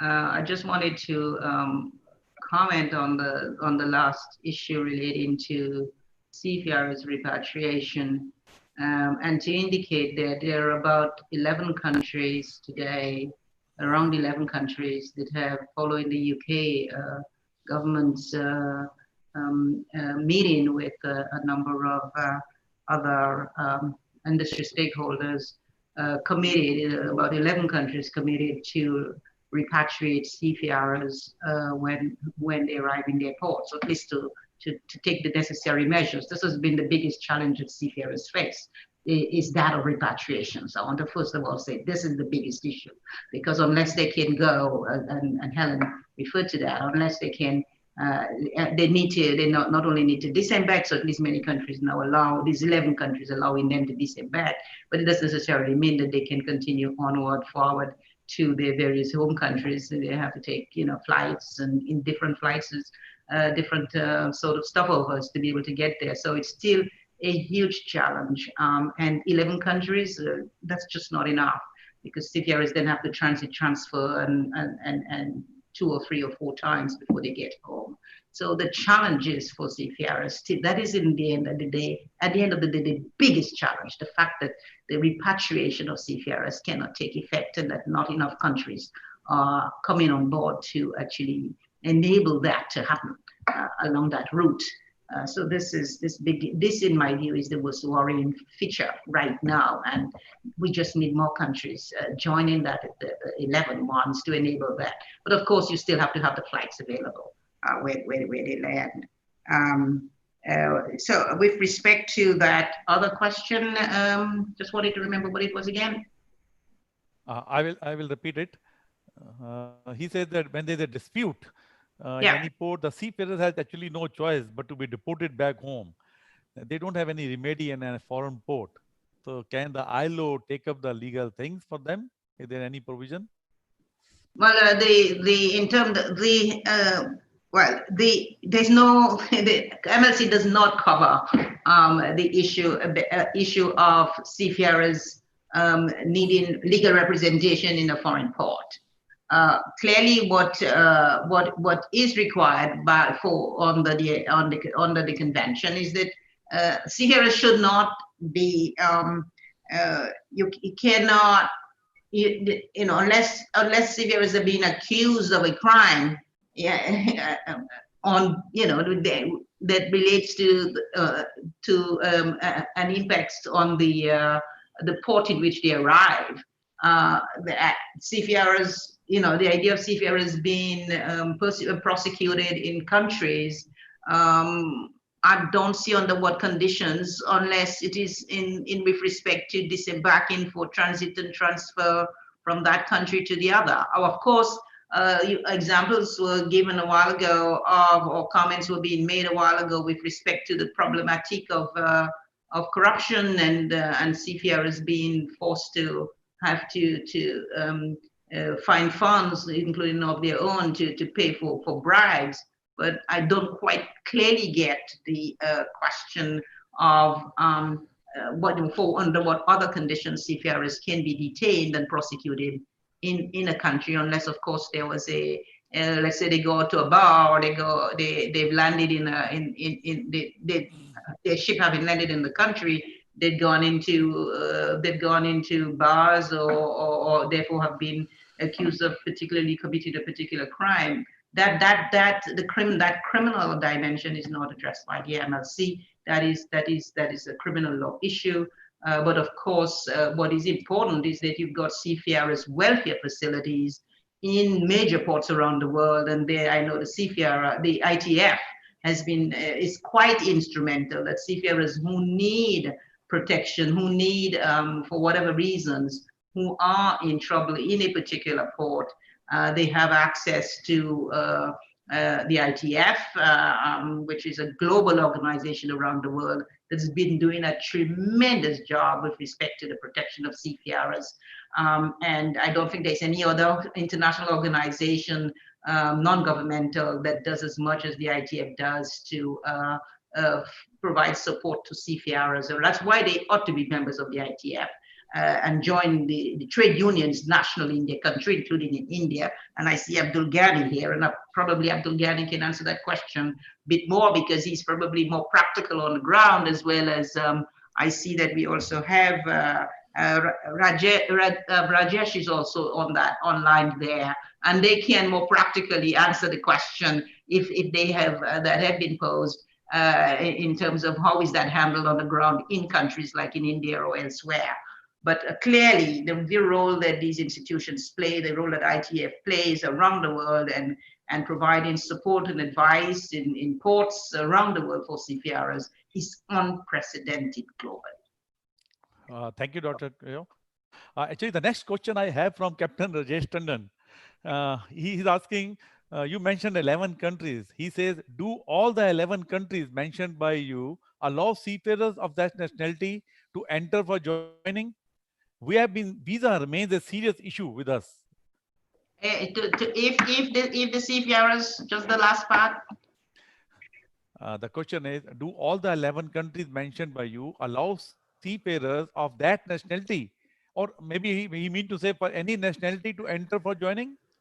For any nationality. In other words, there's been this, the United Kingdom hosted a few weeks ago a major conference, and at that, a major event probably, and in that event, a number of countries, including the United States, but there were 11 countries that have committed to enable seafarers to disembark, transit, and transfer, because that is the biggest challenge our seafarers have. transiting and transferring for when they arrive in whatever the port is, and their term of their terms, not certainly all of their terms have expired in most cases, and that these seafarers need to transit and transfer. And not all seafarers, of course, need to be able to transit and transfer to join ship. This has been the biggest challenge the industry has faced.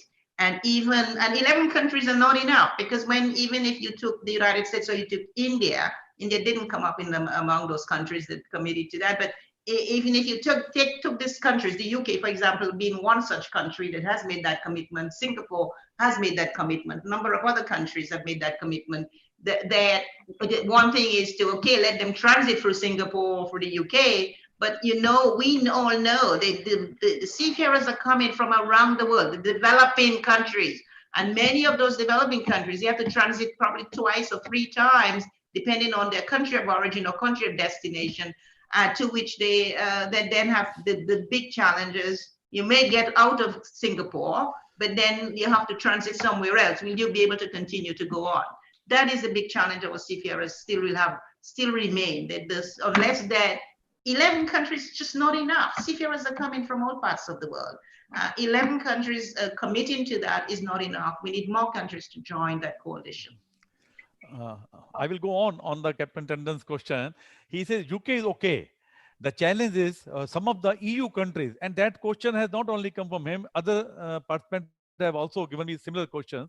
The challenge is from some EU countries which permit repatriation, but they do not allow that other nationality people without visa. Embassies are closed world over. So where do the seafarers go? How do we join? Somebody has to join a ship so the onboard seafarer can go home. Well, one of the important issues is the seafarer's identity documents. That is why, and that's one of the important things that countries around the world that have seafarers have to ensure they do. Ratify the ILO Convention 185 on seafarers' identity documents. And every seafarer who is a holder of the seafarer's identity documents, and every country that ratifies that convention must enable that seafarer to transit and transfer.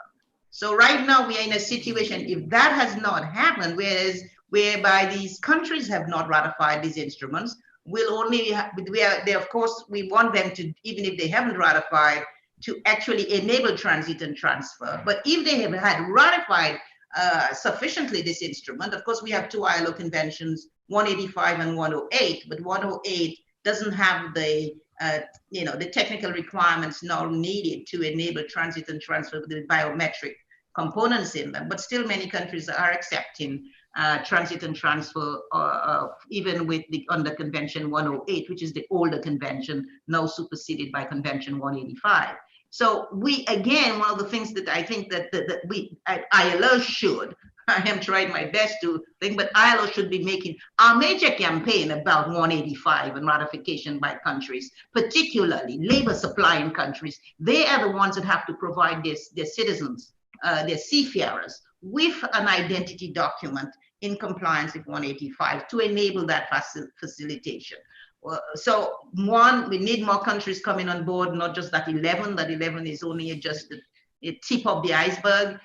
We need more countries around the world joining that coalition for transit and transfer for seafarers to enable that repatriation, because that bottleneck of repatriation is the big bottleneck has not been dampened in any way. We still have at least 150,000 seafarers a day waiting to be repatriated somewhere else. So much work to be done. How do we do that?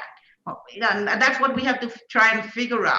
How do we create, because that is where our challenge is now.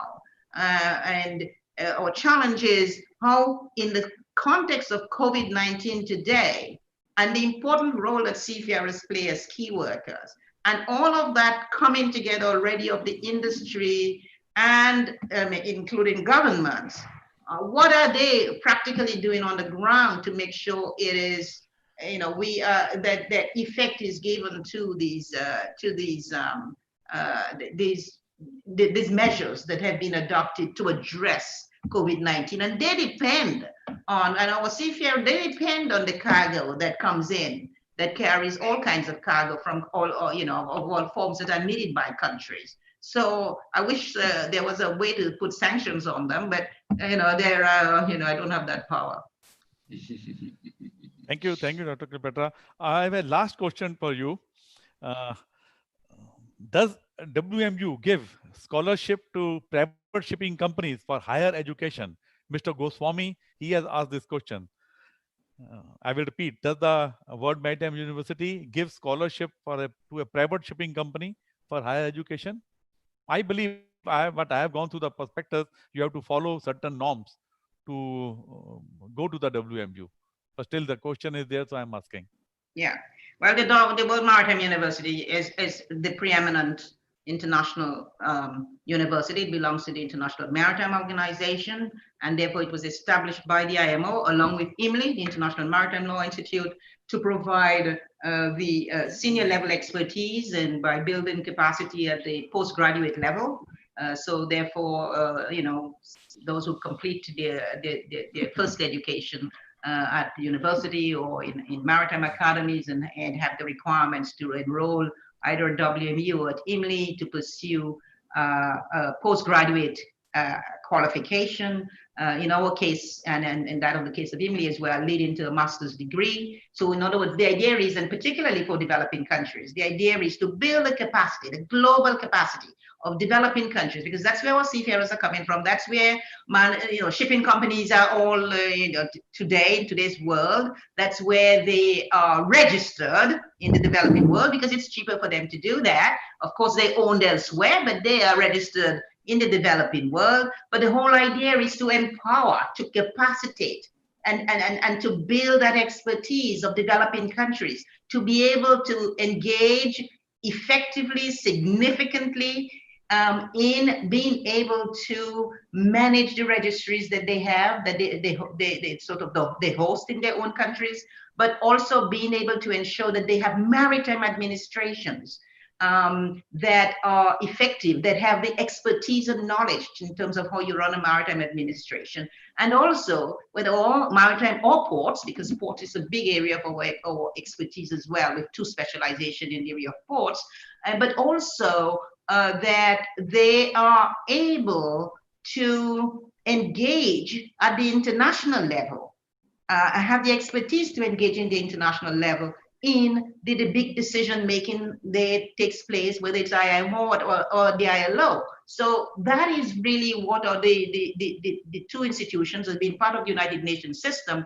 That is what, and that's why in a way it's very unique. We don't have another university like that belonging to the United Nations, but having the United Nations backing and support for this sort of education and expertise and building their capacity, we can empower our countries, developing countries around the world, and of course those developed countries that can also share expertise, to empower them, to enable them to effectively participate not only in the negotiations at IMO, but effectively in running good maritime administrations in their countries. So this is what we have, what we offer. We offer postgraduate, we offer, of course, our preeminent, let's say, specialization is a master's of science in maritime affairs. And that covers 7 specializations that we offer for that purpose. But in addition to that, we also have a big, huge distance learning program that that has at least 5 streams for distance learning, where we offer diploma programs. So you might not be able to go up to to reach the one to because of you're working at home, and particularly for those who can join those programs while they continue to work in either the national administrations or in the companies. And so that on big distance learning program is a very broad one that provides stepping stones to one day, the next step being a master's degree. So our diploma programs is very, very well patronized and very effective as a tool as well. But of course, we also offer fellowships. For the majority of our students, I can tell you, 80% of if not 90% of our students get fellowships to come to WMU, which means my big job is the global beggar. Get in countries, get in institutions, get in foundations to provide fellowships to the university, to enable the university to build the capacity, particularly for developing countries. So that when the fellowships that we offer are not only given to government administrations, but also to the industry players, so that therefore, if they're not working in government, they may be working in an industry. We also offer the scholarships as well, but they have to come from developing countries, because the whole idea is to build that capacity. But I also want the industry, because the industry is the one earning the money. The industry can also, and that's where my big plea is, industry provide more support so we can offer scholarships, including to industry players. So we do have some industry donors, and those scholarships from industry donors go to industry, not all of them, some then go to industry individuals who are in industry. So we try and make sure if they're coming from the developing world, that if we ask the donor, we present the names to the industry donor and ask them to approve the funding of that particular individual. We need, however, more industry players. Most of our funding is coming from non-governmental organizations.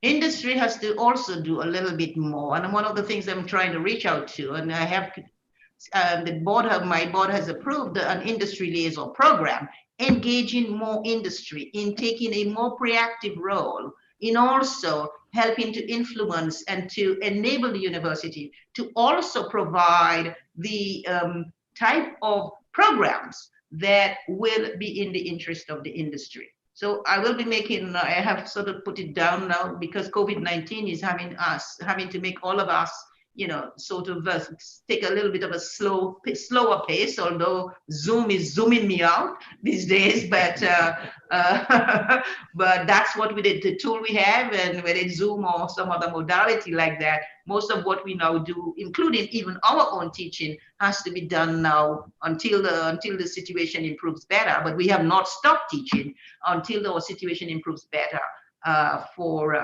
face-to-face classes. So yes, we do have opportunities for industry institutions. For example, we have a number of industry players that provide us with fellowships, and they often go to the industry individuals. But I know industry, the maritime industry, has the money where they can pay. They should also be providing that funding to build the capacity of younger people who at least have already a first degree, to make them become, because what we really want is to have more and more of well-capacitated people that can run good maritime administrations, that can run your seafarer institutions, that can run. I see that we have with us as well, Rajesh, the companies, Indian companies around the world have played a big role in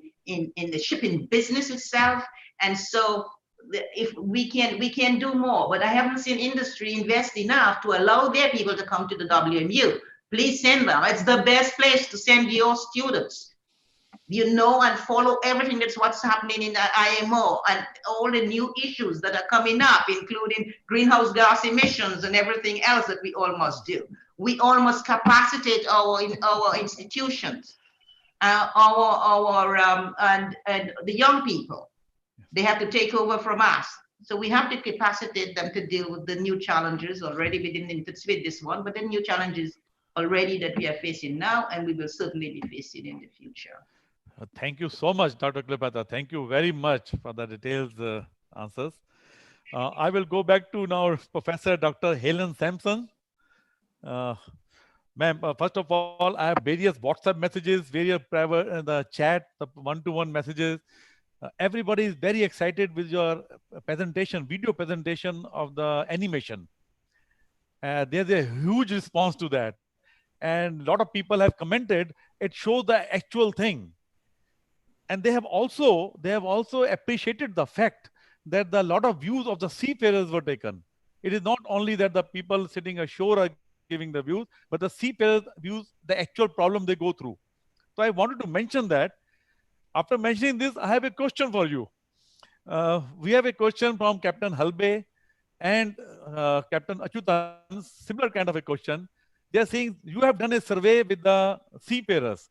What about the survey by the employers in the shipping companies ashore?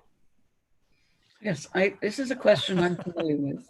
And it's very nice to have it put by Captain Hobby and Captain Adjutant. And Captain Achyutan, he has a similar question. He says, can you use some other things for the other methods of, I'm not so good, but his question relates to similar thing. Yes, well, the reason that we focus on seafarers is because seafarers' voices are generally not heard. Not necessarily, I don't mean that nobody's listening to them, although that could also be the case, but actually a seafarer goes to his or her ship. Most seafarers do not talk to high-level HR personnel regularly. And when they do talk to them, they feel under a certain pressure sometimes to present a very positive image of things. You know, they don't necessarily feel free to make any kind of constructive, critical comments that might be appropriate. So their perspectives are very often not well understood ashore. Whereas anyone who works in a shore office knows that we're all very familiar with each other's problems quite often. I mean, often shipping offices are open plan, or if they're not open plan, at least we have the opportunity to meet each other over coffee and so on. And you very quickly pick up what the perceptions are amongst your colleagues of things that are not right, perhaps on certain ships at sea. So we take the view that if we want to help the industry to improve, that our best efforts are placed and directed towards illuminating areas where there is not very much known about the situation, or where it's being overlooked, perhaps, you know, somewhere or other, people do know these things, but they're caught up with other issues and they're not really giving it very much attention. Because we feel that in shoreside operations, actually, there's already plenty of opportunity for views to be shared and to be made known and for improvements to be suggested. Now, some people sometimes imagine wrongly that this is a kind of a bias in the research. You know, they think of research as being like the BBC, that everybody's viewpoint has to be taken into account to make it a balanced piece of research. That's a misunderstanding about research. For a balanced, unbiased piece of research, what you have to do is to properly represent the full range of views of the population who you say you are studying. So if I did a biased piece of research on seafarers' perceptions of something, the bias would be because I only went to a particular kind of seafarer or a particular group of seafarers, or I asked seafarers who had complaints to come forward and give them, rather than talking to all seafarers. That would introduce bias into the research. But the research is not flawed or biased because you only choose to focus on one issue or one population. If you want to find out how hospital patients feel about their experiences, you don't have to talk to the nurses as well. You understand? If you want to find out what your customers think about things, you talk to your customers. Of course, there may be issues that explain why the customers get treated in the way that they do, but that's for another research project, perhaps. So I'm well aware that many of the staff ashore in shipping companies operate under huge stress, and I have no doubt whatsoever that impacts negatively sometimes on the seafarers, and that seafarers don't themselves have an understanding of those stresses. But when you're at sea, understanding those stresses really doesn't help you to deal with your onboard situation. And so there's not really a huge value to presenting those stresses to seafarers. They can do nothing about them, but the shoreside operations, understanding the stresses that are on board, they really can take action to change practices. And many have been. They've been reducing the paperwork demands. They have been trying to make sure that ship captains don't get repeatedly asked, and chief engineers, for the same information. They have tried to make staff more aware of, being concise, looking at time zones and so on. So I'm very happy for the question. I hope that you feel that's a full and comprehensive answer. Thank you very much, Dr. Sampson. I would just request Dr. Cleopatra, I think she would like to make a comment. President? Yeah, thank you so much.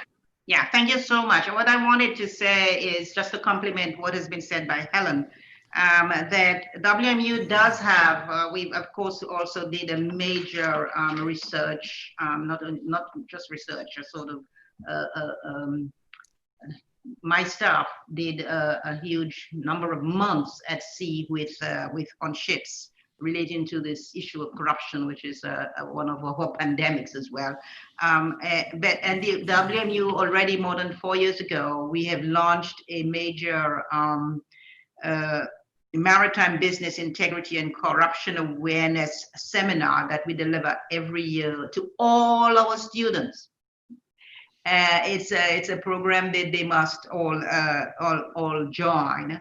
And of course, we also deliver that to individual companies and institutions in the maritime field. So that, in complementing the research work that has been done by, or in addition to the good work that has already been done by CERC in this regard, we have following our own study on board ship of corruption and in ports, of course, both on ship and in ports, of course. But our staff our faculty members who were sailed as well for a number of months on board ships, and in cooperation with a lot of industry players, particularly from Denmark, we then elaborated this very important seminar that we deliver each year to all our students. And of course, we also do seminars on this issue for industry. Thank you. Thank you very much. Thank you, everyone. I have to stop our question answer session here. Thanks to all. I will just make a comment which I picked up from the chat. Captain Bidut Banerjee wrote, "Seafarers need to feel pride in their profession, so it gives them courage to take up the issues." Very well said, Captain Banerjee. And I think all of us now on the webinar will appreciate his saying this, and I hope this motivates everyone. Thank you. I would like to invite our Deputy Master, Captain Kaustubh Pradhan. I really appreciate he's the person behind the scene, looking after everything, making the program, and stays behind the scene. But his contributions are immense in all the webinars that the Company of Master Mariners attend. Captain Kaustubh Pradhan, he will come and give us the vote of thanks. Thank you very much, Captain Bhasin. Dr. Malini Shankar, Vice Chancellor, Indian Maritime University. Dr. Cleopatra, President, World Maritime University. Dr. Helen, Director of the Seafarers Research Institute, Research Center, UK. Our respected Master, Captain B.K. Jha, CMMI office bearers, wardens, members of the shipping fraternity, and all the participants. On behalf of the Company of Master Mariners of India, I extend a very hearty vote of thanks to Dr. Malini Shankar and Dr. Cleopatra, who took out their valuable time from their busy schedule to inaugurate and address this seminar, or rather webinar, and share their thoughts to set the webinar rolling. And Dr. Cleopatra, I can assure you, with Dr. Malini Shankar, who has recently taken over the reins of the Indian Maritime University, there's going to be a lot of interaction with the World Maritime University. You can rest be assured. I would compliment Professor Dr. Helen Sampson for the excellent presentation. The video clips which you have shown are absolutely to the point, and they have really, hit the nail on the head. Stresses on seafarers is indeed a very serious subject. And you're right about the master going through commercial pressures, personal demands, technical commitments. There's no end to it. Thank you, Professor Dr. Helen Sampson.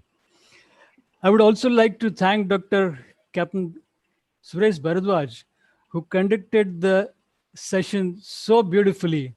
Your introduction and your I would say the way you have assisted Dr. Helen in conducting this event was excellent. Thank you, Captain Bharadwaj. I would extend my special thanks to HIMT Chairman Mr. Sanjeev Vakil, who has offered this platform to us not once but number of times. His son Kirtan Vakil, who has been coordinating with us on technical matters. His support, Captain Anand Subramaniam, as well as moderators and his team, who has made this seminar possible. There's a lot of hard work going behind the scene.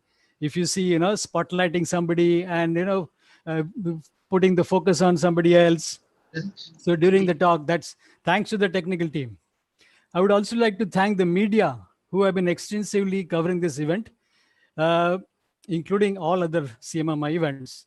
Now that includes Marix, CJob, then we have Bhandarkar Publications, we have Sailor Today, who's live streaming this event, Sagar Sandesh, the Maritime Destination, and no program can become successful with a single person or just a couple of person.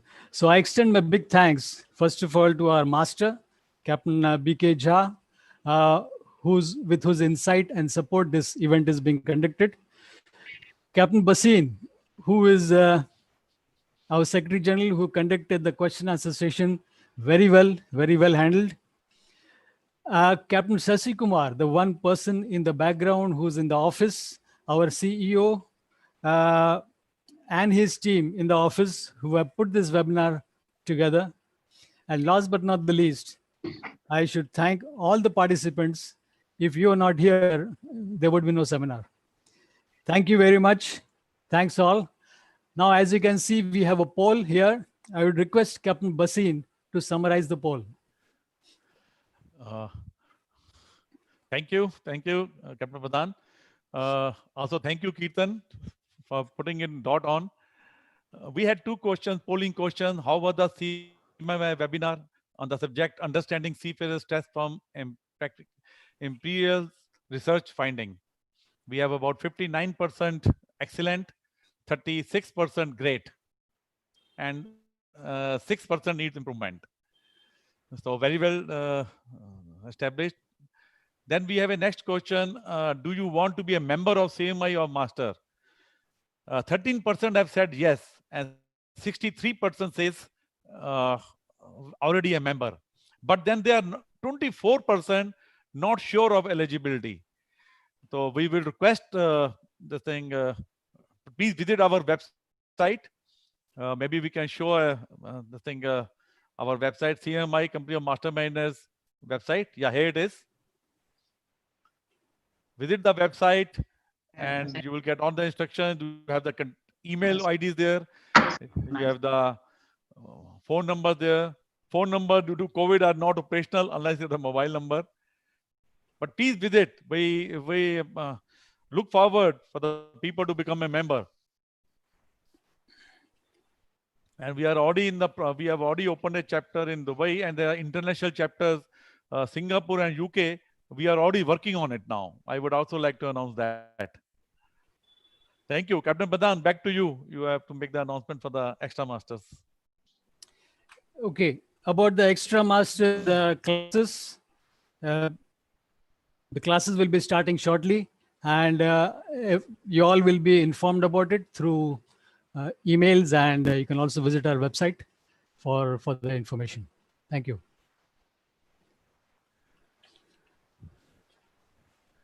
Thank you. So that brings us, ladies and gentlemen, to the end of this webinar.